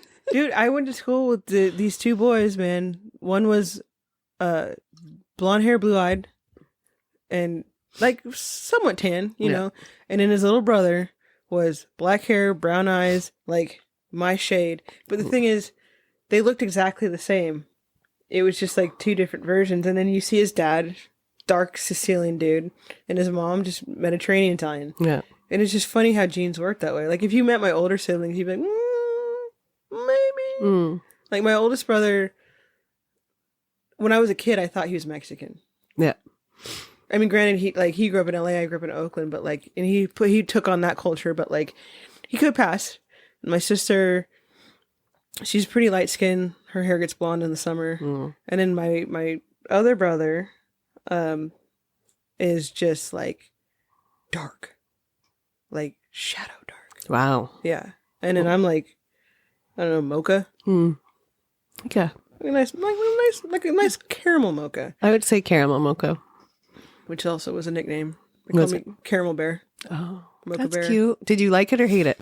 Well, I didn't mind it because my parents would have called me Bear. Yeah. Because my dad was Bear, so I was BB or Baby Bear or Boo Bear. So to get back to your Sorry. dad. No. Look how I tie this in. Oh, Speaking of the hey. Big Bear. Big Bear, Big Bear, Papa Bear. So you had this like random release that just, was it, did you feel, you were saying that you felt guilt about that you hadn't done it up until that point. Yeah, I felt like I should have taken more time to acknowledge everything that he had gone through, everything that my mom had gone through. My mom, she went from a few grays in the 2 years he was sick to full gray. And like she mourned, she grieved immediately, but I just felt like I had to take care of her. I felt like I had to take care of all those people around me, including like the incredibly selfish partner I had, and just, yeah, I felt the guilt of not like fully mourning with my mom. I felt like if I would have mourned more with her, that I could have pulled her out of her depression faster. But when I talked to her about it, she's like, no, there's nothing that could have pulled me out of it. She's like, what you did was great, because my other siblings weren't there. They were only really there until the news that he wasn't coming out of it. Then all of a sudden they showed up. So for 2 years, it's my mom and myself feeding him, giving him meds. So, I mean, their whole guilt, they can deal with it. I know that they're in therapy now too. I'm starting mine next week, which is another fucked up thing. It's been how long? And it's been almost 10 years now. Yeah. I'm finally starting it, but I'm super excited for you to be starting it. I am too. I need it. I mean, aside from all the death, I mean, there's other shit that I got to get a handle on. I think that's part of why, I think subconsciously, like the reason why I started taking to the bottle so tough recently was just because when Wilk died, he was the 4th or 5th friend to pass away in their sleep. Yeah. And, we all live similar lifestyles, and it's kind of scary to think about it. But, yeah, just, I held it in and held it in and held it in. And there was the two sides of it, the guilt for not doing it sooner and the relief of finally getting it out. Yeah. It's still not harmonious within me. Everyone tells me it happens when it needs to happen. Yeah. But I feel like it should have happened sooner. So, but if you don't know how to deal with it, right? Like, and actually, I was just talking to one of my regulars last night about having her on to talk about hospice stuff and what she can talk about because of her job, but also was like, I'm going to have Stacia, who happens to work for her. That's how I got into grief counseling last year. oh, sure, okay. Is that one of my regulars was telling, I knew she worked for hospice, but I didn't realize she also oversees like grief counselors. And Alameda County has a program where you can get so many free grief counseling sessions. Yeah. And so I didn't know about that program, but Grace and I were talking about just, everything that happened, and they were so sad that Wilk had died. And I was saying to her, I'm like, wait, you work with like grief counselors, don't you also? And she was like, yeah. I'm like, do you think one of them would maybe talk to me about like that, like how to grieve and whatever for the podcast? And she was like, oh, I mean, I can find out. Yeah, I'm sure one of them would. She's like, they're super busy right now, but we could probably figure it out. And then she looked at me and she's like, do you need counseling? And I was like, no. But some of the people around me are like really having a hard time. And she looked at me again and was like, how about you though? And I was like, oh, probably, but I've never done it before. Like Finger guns. yeah, like kind of like, all right, well, let me go down over here to get this guy a drink. Thanks for talking about something serious. Go ahead and get your Oh, you see that person down there? Definitely needs something right now. And then I said to her, like a couple of days later, I was like, you know what? Maybe I do. Yeah. And so she gave me the number, and it probably took me another 2 months before I called. And I knew I needed it, but I also had never, like, I'm good at death. I've had so many people die, like, and then I went and it was one of the best decisions I could have made. Yeah. And the grief still comes up like in May this year with the anniversary of it. And like that week for me was almost exactly the same as it was last week or last year when he died. Like the schedules lined up with like meeting a group of people to be going traveling within a few weeks. Like it was just the whole same week. So it was even more of kind of a mind fuck. That's ooh. Like I was going through some stuff like, oh, this is exactly where I was this many hours before I found him. This is where I was before like this happened. This, you know what I mean? Like, so you do that too. and I couldn't, well, yeah, because I have a lot of, and I hate this, but I have a lot of guilt Yeah. I mean, that he died alone, that he laid there for so many hours because everyone thought like he just must have not shown up. He was too hungover, like whatever. And it's nothing like, because when I found him, like I had gone and said to Eric, like, hey, have you seen him? Like, what's going on? Yeah. He's like, oh, sometimes he just gets depressed. This happens. He'll show back up. And I was like, this is not, he would have shown up. yeah. And a couple of people kind of said like they thought I was overreacting. And I was like, no, I'm doing a wellness check. Like he wouldn't have missed any of this. Yeah. Well, I mean, he was battling, Yeah. you know. And there were signs like now that like I, you know, he had a heart attack in his sleep. Yeah, Like, yeah. but it was caused because of how much alcohol he drank. Yeah. It's directly related. He basically drank himself to death. Yeah. I didn't realize how much he was, but one night you and I were sitting at the bar drinking, and we were talking about you dating, and I was just like, what about that guy? And I remember you said, you're like, yeah, if he could, you know, get his drinking under control, and I stopped, and I think you like had turned away or something, and I like kind of stopped, and I was like, well, he doesn't really drink that much, but it's always hidden, you know, because he had in January before he passed away. Him and I were standing outside the bar. He was smoking, and I was just being my obnoxious little self to him because I've always seen him as a big brother, Right. And I was like, "Hey, how's the heart going?" And he's just like, "Oh, it's fine." He's like, "The doctor said I'm in the clear," and I was like, "Well, you're still smoking reds, though." Oh, that was when they thought it was his lungs. Oh, okay, maybe, but I think. it still affects your heart. Yeah. But I was just like, "You're still smoking reds," and he was like, "Yeah." You know how he would always go, he do that, like the long, yeah, like, yeah. Mm-hmm. He's like, well, yeah. And I was like, okay. I was like, yeah. Someone was having a conversation the other day about him and saying like, because I was like, oh, he drank himself to death. I'm like, basically, and they were like, well, no, it was a heart condition. And I was like, right. And they were like, but if he had known about the heart condition, I was like, if he had known what? yeah. And they were like, he would have, and I was like, you can't say he would have, you don't know that. Yeah. I'm like, and I don't know if he would have. I don't know if he could have. Yeah. He's part of the reason why I've been slowing my drinking down. You know, I've gotten the EKGs done like 6 times now. Like I'm always in the hospital now, but my heart's always good. But like I don't want it to get to that point, you know. Right. And like I miss that guy terribly, but he did give me hope in a weird way. Yeah.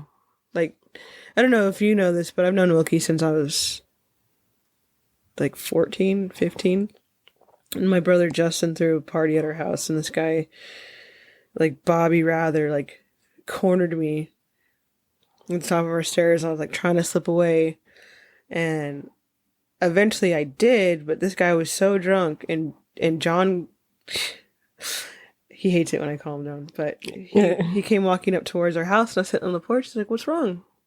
And I was like, I don't know, this fucking dude's being weird. And I was like, I just want him out of the house. And Wilkie's just like, yeah? And I was like, yeah. And because my brother was drunk as shit. And Wilkie finds him, pulls him out of the house, and next thing I know, this guy's just on the ground. Gets back up, puts him back down on the ground, gets back up again, puts him down. And then finally my drunk ass brother comes out, and he's like, you need to get the fuck out of here. And I don't know if Wilkie was drinking at the time or not, but he was just like, he's like, I got your back, kid. Mm-hmm. And like ever since then, anytime I saw him, he just gave me that shitty older brother treatment. Yeah. And I fucking loved him for it. But sometimes he just pops up randomly in my head, and I just like, I'll be at work, and then your eyes just tear up. Yeah. And Like, he was one of those people where, like, you kind of just, you try to wish so hard that, like, you almost feel like you're taking something out of your body. Like, you're giving up a part of your heart just to have him back, you know? Yeah. He was that good of a dude. He was. And I wish more people had got to see him. I wish he knew how much he was loved. Yeah. And I think he was starting to. I think he was, because he was in a good place when it happened, Yeah. which I really, like, I hold on to that. Yeah. I hold on to how actually happy he looked when I found him. Like, he was so at peace and so just had that little shit-eating grin on his face. That's what you guys, Like, that's what you guys said. Fuck. Yeah, like, I hold on to that. But I do have guilt about, because that night that he left the bar, he was like, I'll leave my door open. And I was like, all right. But he was super hammered. And I was like, I'm not coming over when you're super drunk anymore. Yeah. Like, because I was like, I'm not dating a drunk. You can't beat yourself up, because how many people in our lives have we go ultimatums to? Yeah, oh, well, and I wouldn't give him an ultimatum because that's not, Well, it wasn't going to be, but yeah, no, Yeah. yeah. But I just knew, like, I was like, I can't keep doing it. Like, and I was like, trying everything not to be attached to that fucking dude. Yeah, I get And it. I so was. There's a lot of people who don't have the same tragic outcome, you know, because of how loved he was, but they have like still terrible outcomes because they get removed from your life because they refuse to change. Yeah. He was on the up and up. What happened was terrible. But there's so many people that don't realize that, like, that could have been them. Right. And they make the decision to change, but then they lose the love that they had. I don't know where I'm really going with this, but, like, he's the one that should have come out on the other side, while these fuckers who you fucking take care of, they take advantage of you, are still fucking walking around. Right. I would trade all of them for him. Yeah. In a heartbeat. Well, yeah, they say, like, you know, when I was a kid, they used to always say only the good die young. Yeah. And, like, it kind of is true. Like, that you always seem to lose the ones that you wish were the ones that pulled through. Like, the ones that you were like, if they made it to the other side, it would just be like who they are would just be exposed to the world in an unstoppable way. Yeah. Because they gave extra. That's why it was so short to me. Yeah. You know? Yeah. He would always, like, he was just, I mean, you know him, so I don't have to, like, sing his praises, but, like, just so nice and so caring and so, like, watching out for the little guy, wanting things to be right, wanting justice, wanting, like, peace, wanting people to just, like, be happy. And yeah, his was one of the hardest to hit me in the last 10 years. Like, obviously, yeah, I lost family members, but, like, to lose somebody who was so selfless. Like, he's on my fridge right now. And I'm just like, sometimes I want to, like, move it for just a second. Yeah. So I don't have to start my day off with, like, that kind of emotion, you know? Yeah. But he's like little, like, there's like 3 different little places he is in my apartment still, like pictures of him, his candle, and then at work it's everywhere. And then at almost all the bars that I spend any time with or work at, like, he's all over there. Like, I told you that I was, like, bar hopping in Oakland, and, like, he was everywhere. Like, it wasn't just Heart and Daggers, it was like Smitty's, it was like I think somebody put him up at George K's in the Oakland bar. And I was like, I love you, but, like, god damn it, you're making this hard for me.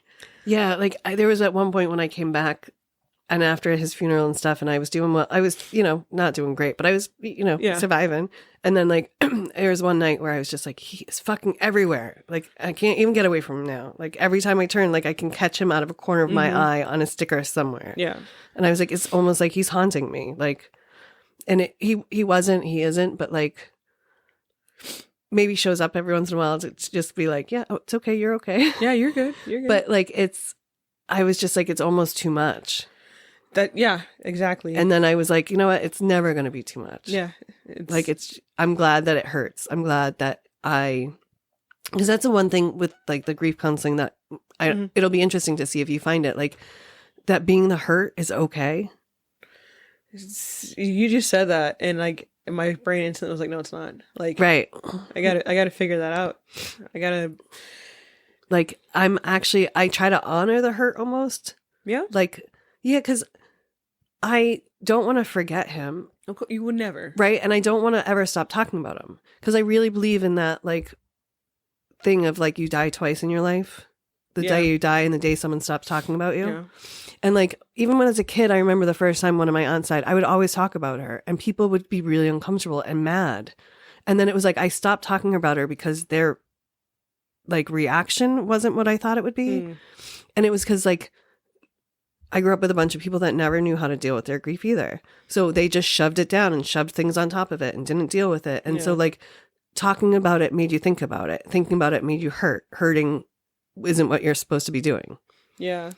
And like, I was like, no, I'm always going to talk about the people that I loved. I'm always going to bring up those stories and remember it. And even though it hurts in like a good way. You know what I mean? Like that person touched me and changed my life in a way that I want to honor. And I want to be a little sad every time I talk about them because I miss them so much.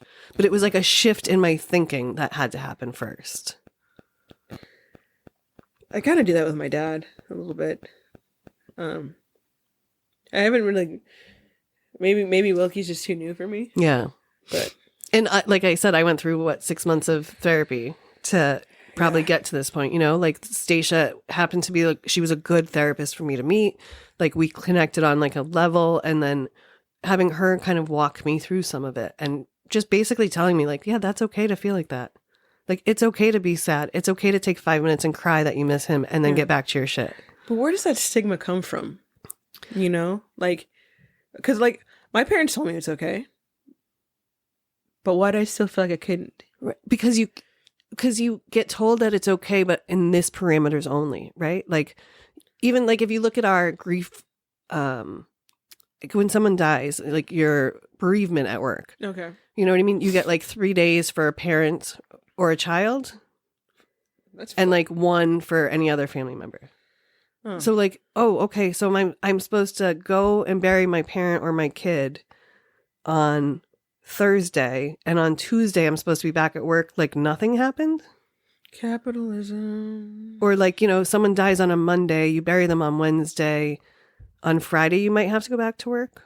Like, and you want me to show back up at work like nothing happened? Yeah. Or back out in my life at all. Like, you know, you want me to show up at a dinner 24 hours after I buried someone and not be talking about it. Not like, I had someone tell me, I forget what happened, but I was like, yeah, I think they were like, how are you? And I'm like, I'm all right. Like, I'm still like, I don't know. I just sometimes cry and I'm just, and they're like, oh, that's still bothering you?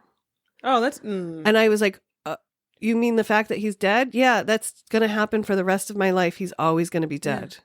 And they looked at me like I was the asshole. And like, they were like looking at me and I was like, that person's And I don't think they meant, you know, like, I think it was just like, oh, that's still like.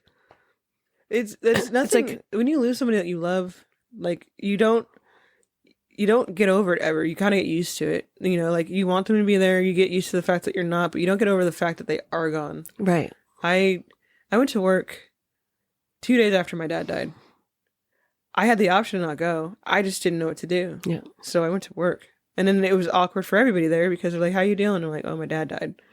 Which I felt bad about, but it's just like, that's how I'm feeling right now. My dad died. Yep. And so they're just like, and then, you're right. Everybody was tiptoeing around me. Because they don't know how to deal with it. So they don't know. And then they don't want to say the wrong thing. Yeah. Because they don't want to make it worse. But then they also are like, I wasn't here for that.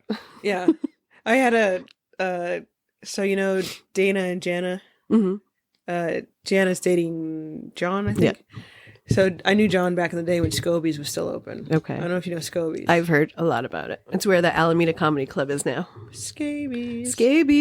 So I had this regular John. Liked him a lot. Good guy. When I used to Sounds like you're about to tell a prostitution story. I had this regular John. Oh, yeah. God, man. So polite. So polite. He always paid me first. No, we would talk for hours. We cuddled. We're great. Well, I was a big spoon. Of course. Yeah. I mean. All right, sorry.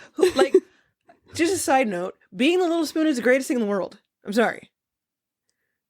Yeah. Yeah, it is. Okay. I can't remember the last time I spooned. You know, you can get hired as a spooner. I would be a great cuddler. Yeah. They hire you in San Francisco. Anyway, sorry. So, John, like, we hadn't seen each other really for years and years, but he started dating Jana. And so they come to the fireside all the time. And John was like, oh man, I think he finally realized who I was. But he was like, how's your dad? Oh, yep. And I was like, oh dude, I was like, I'm sorry to hear. I was like, he passed away. And he got so uncomfortable and bright red and wouldn't stop apologizing. And that was a moment for me where like, I was like, no, dude, it's okay. Like, he's gone. Right. Like, if it would have happened like a week after, I would have been like, "Rah, rah." But like, I was like, dude, it's not your fault. You didn't Right. know. Like, Yeah, no, thanks for asking about him. no, I was like, Kind of like, I think he's good. yeah. Wherever the fuck he is. I have this, I told my mom, because, my dad, no one's perfect. My dad had his secrets or whatever. And my mom was grieving one night, and I told, she was like, where do you think your dad is right now? And I said, where I think my dad is? I said, I think he's in a small room with no windows with grandma. And she started... That sounds terrible.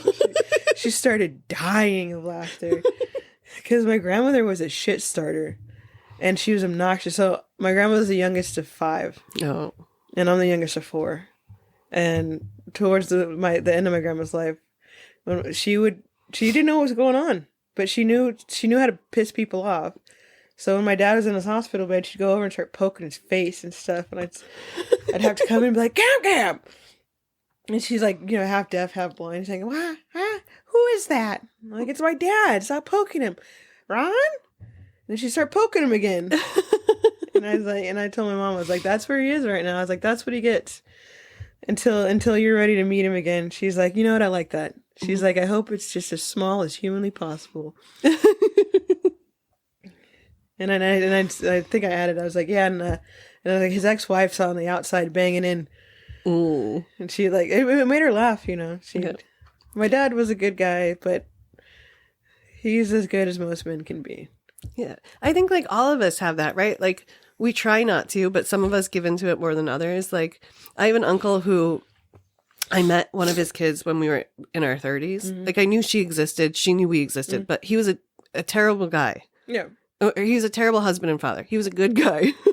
My dad was a good husband, good father. He just tried once to not be and failed miserably. But I'm happy he failed. Right. At the same time, like, come on, dude. Like, first of all, you can't see a scam. You're a detective, sir. Oh. You are a fucking detective. And you couldn't see that scam coming your way? But he was too smart for it. Okay. But my Uncle Pat was like, he was an alcoholic my entire life. I don't think I ever saw that man sober. Like my entire life, I don't think I've ever seen that man sober when he was alive.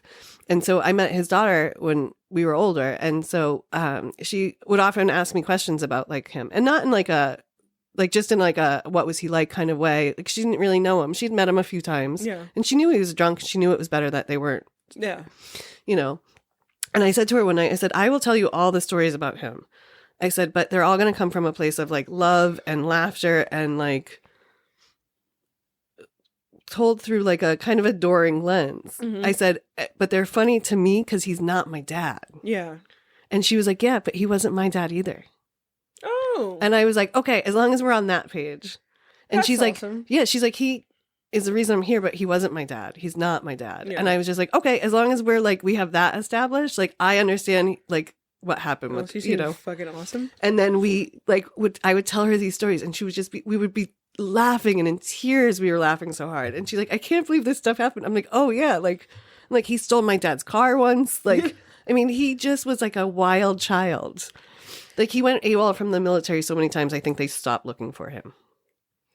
Okay, I need to hear all these stories about your Uncle Pat. I mean, they're so great. And like when I can get my Uncle Stanley to sit down and tell me the stories of the two of them, because they were thick as thieves growing up, like they're just unbelievable. And my Uncle Stanley can spin a tale like he's got that gift, That's fucking awesome. So I keep saying I got to get down and get Stan to sit down with me and tell me a lot of those stories, even if I never publish them, so that like my niece and nephew can hear those stories, so that like our family would have access to them in case, because now he's gone, and like it just there. I mean, that's something I wish my mom would do. Yeah, my mom. We went out last week because she lives on the island now, but like, me going through my own health stuff, like I didn't get a chance to really go see her. So we went out last week. We were having a couple cocktails, and towards our last cocktail, she was telling me about how she took mescaline, with her ex-husband because she thought her parents were out of town. Because like she was married, but her and her ex-husband lived at my grandparents' house while they were. So they thought my grandparents were in Oregon, and I guess some way halfway through, for some reason, my grandfather decided to turn around, and so right as the mescaline's hitting her, my grandparents walked through the door, and like I always thought my mom was straight laced. Right.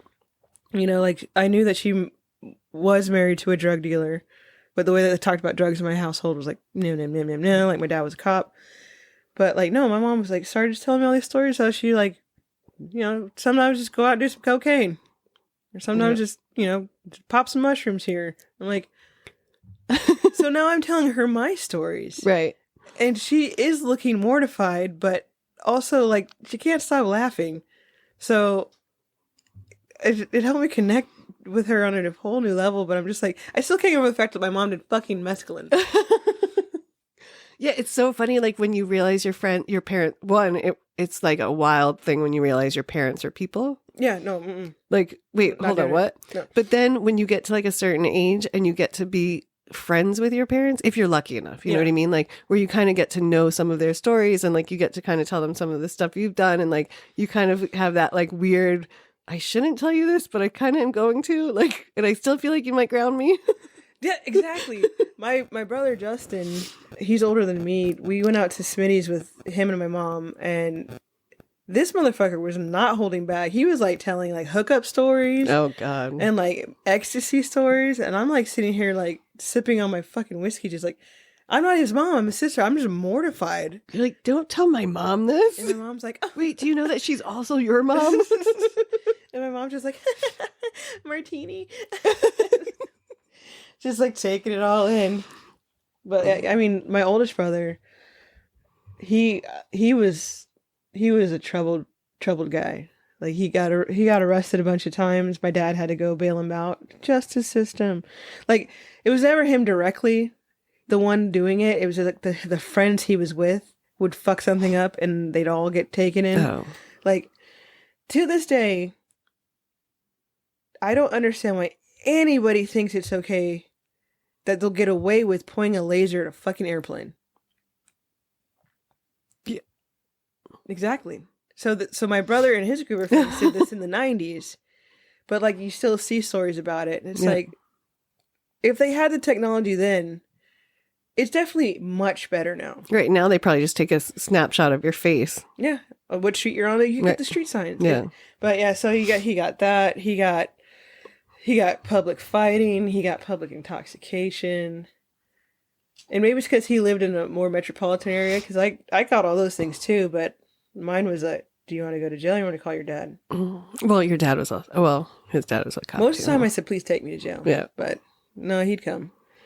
Like, in high school, at the parties we had, if I happened to be at the party, you'd hear, cops are coming. And I'm like, oh, I gotta get out of here. And then you'd hear, Sibley? And it's like, my head down. Yeah. Come here. Come here. Okay, what's up, Officer Germany? Tell your little friends, go on get. Or I'm calling your dad. And I'm like, okay. Got it. I got caught. I purposely got my friend drunk because he had a BMW and I wanted to drive it. So I went to this little liquor store that knew would sell to me, and I got him a pint of SoCo because that's what all my other friends drank, not knowing it was disgusting. So let him drink it, and I stayed sober. And I was like, "Oh man, you're too drunk to drive." So I took his Beamer and I drove it all over San Francisco. And then I decided to start drinking a little bit too. And then my friend got so drunk that he's like crying in the Chevron on Laguna over by Golden Gate Park. And he's out the window. He's just screaming at people. He's like, do you think I'm a loser? I'm never going to get into college. And all this kind of stuff. And so I was like, fuck, I got to get this kid home. So we drove back to Bay Farm. And we're getting wet ones at the Safeway to clean up all the puke in his car. Oh, God. And as we're cleaning it up, my buddy, I can't say his name because he works for the government now, but he had an M80 in his pocket the whole fucking time. And I'm like trying to clean up the fucking, this car that's full of this dude's puke because it's my fault. And he lights this M80 off in the parking lot. Oh, God.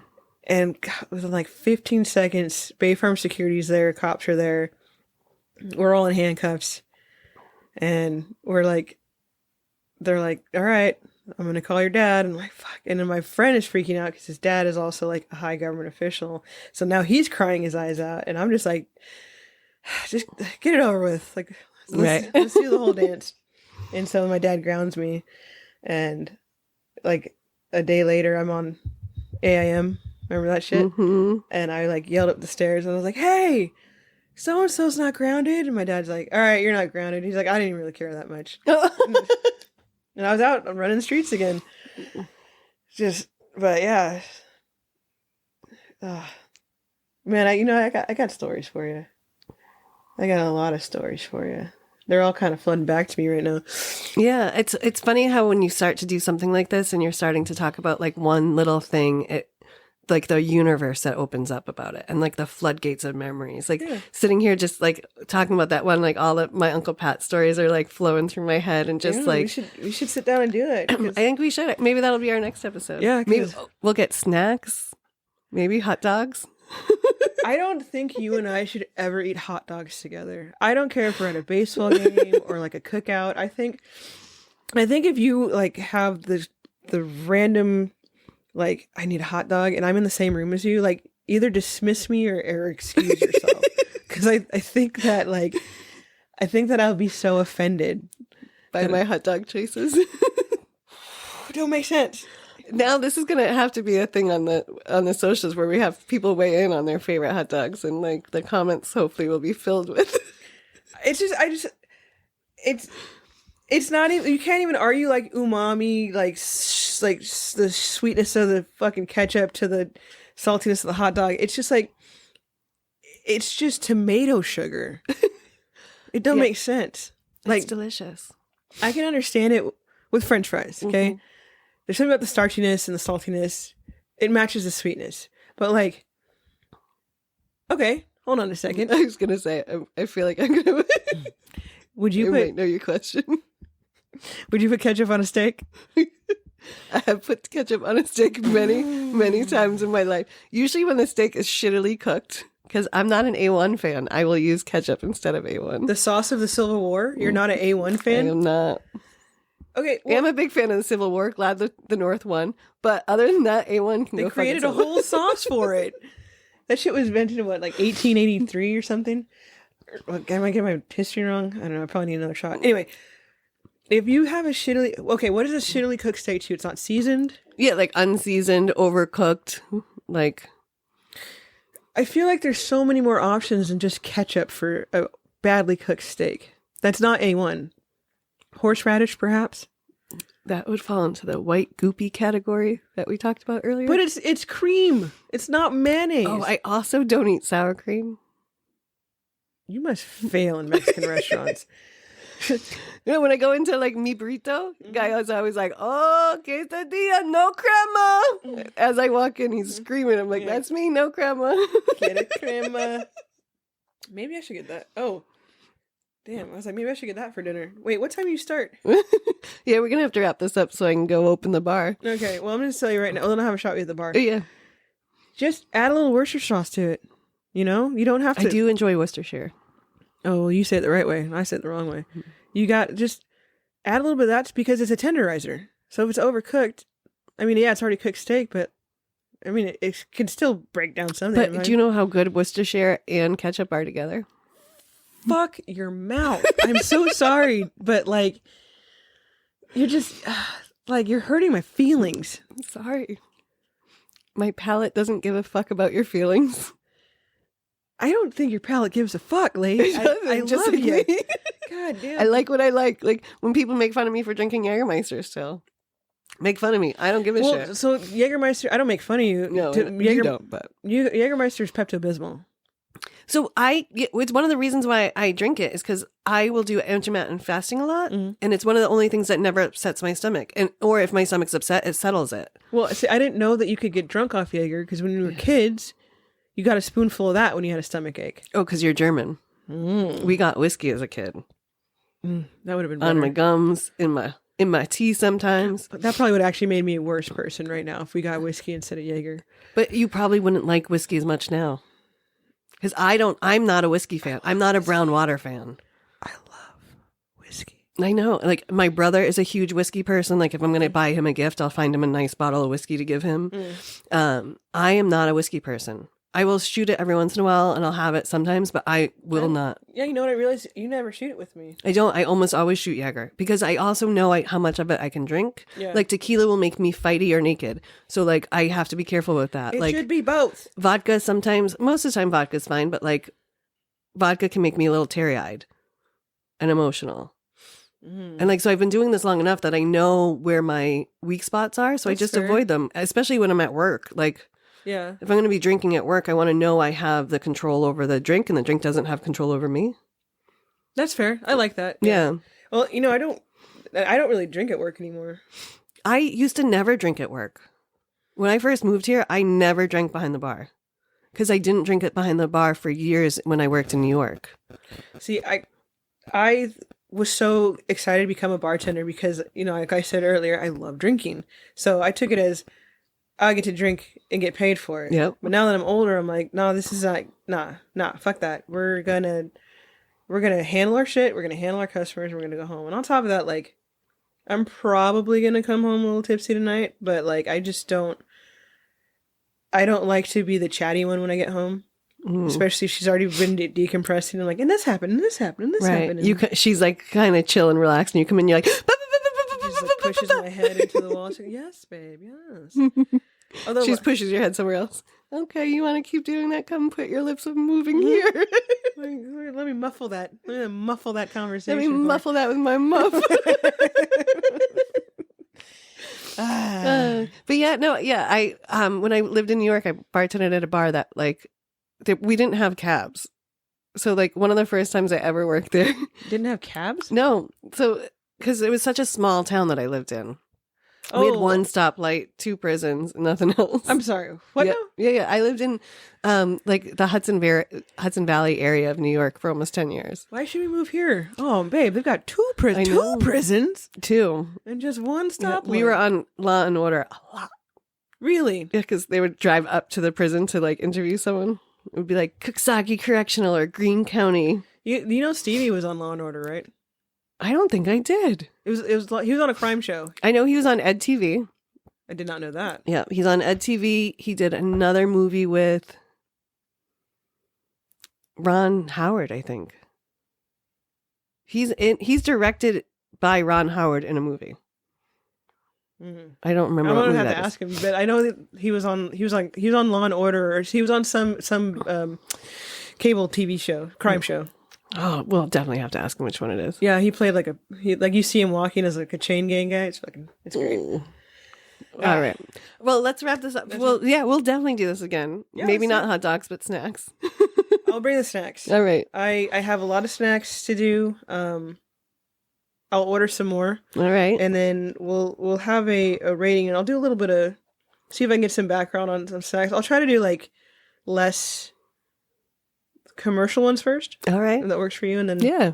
we'll bring an Al onto it, and Yeah. We'll talk about some more bullshit and life and. yeah. Maybe I'll even give everybody an insight into how my first therapy session went. Well, that's what I was going to say. We'll find out. We can join you on your grief journey or I don't know, like it never goes away. That's the thing. It's like it just gets a little easier to live with. Or are you saying journeys end? No. Okay, well then it can be a grief journey, right? Yeah. I fucking hate that word because I feel like it's been like so. Because it's the greatest band in the world. Well, yeah, there's that too.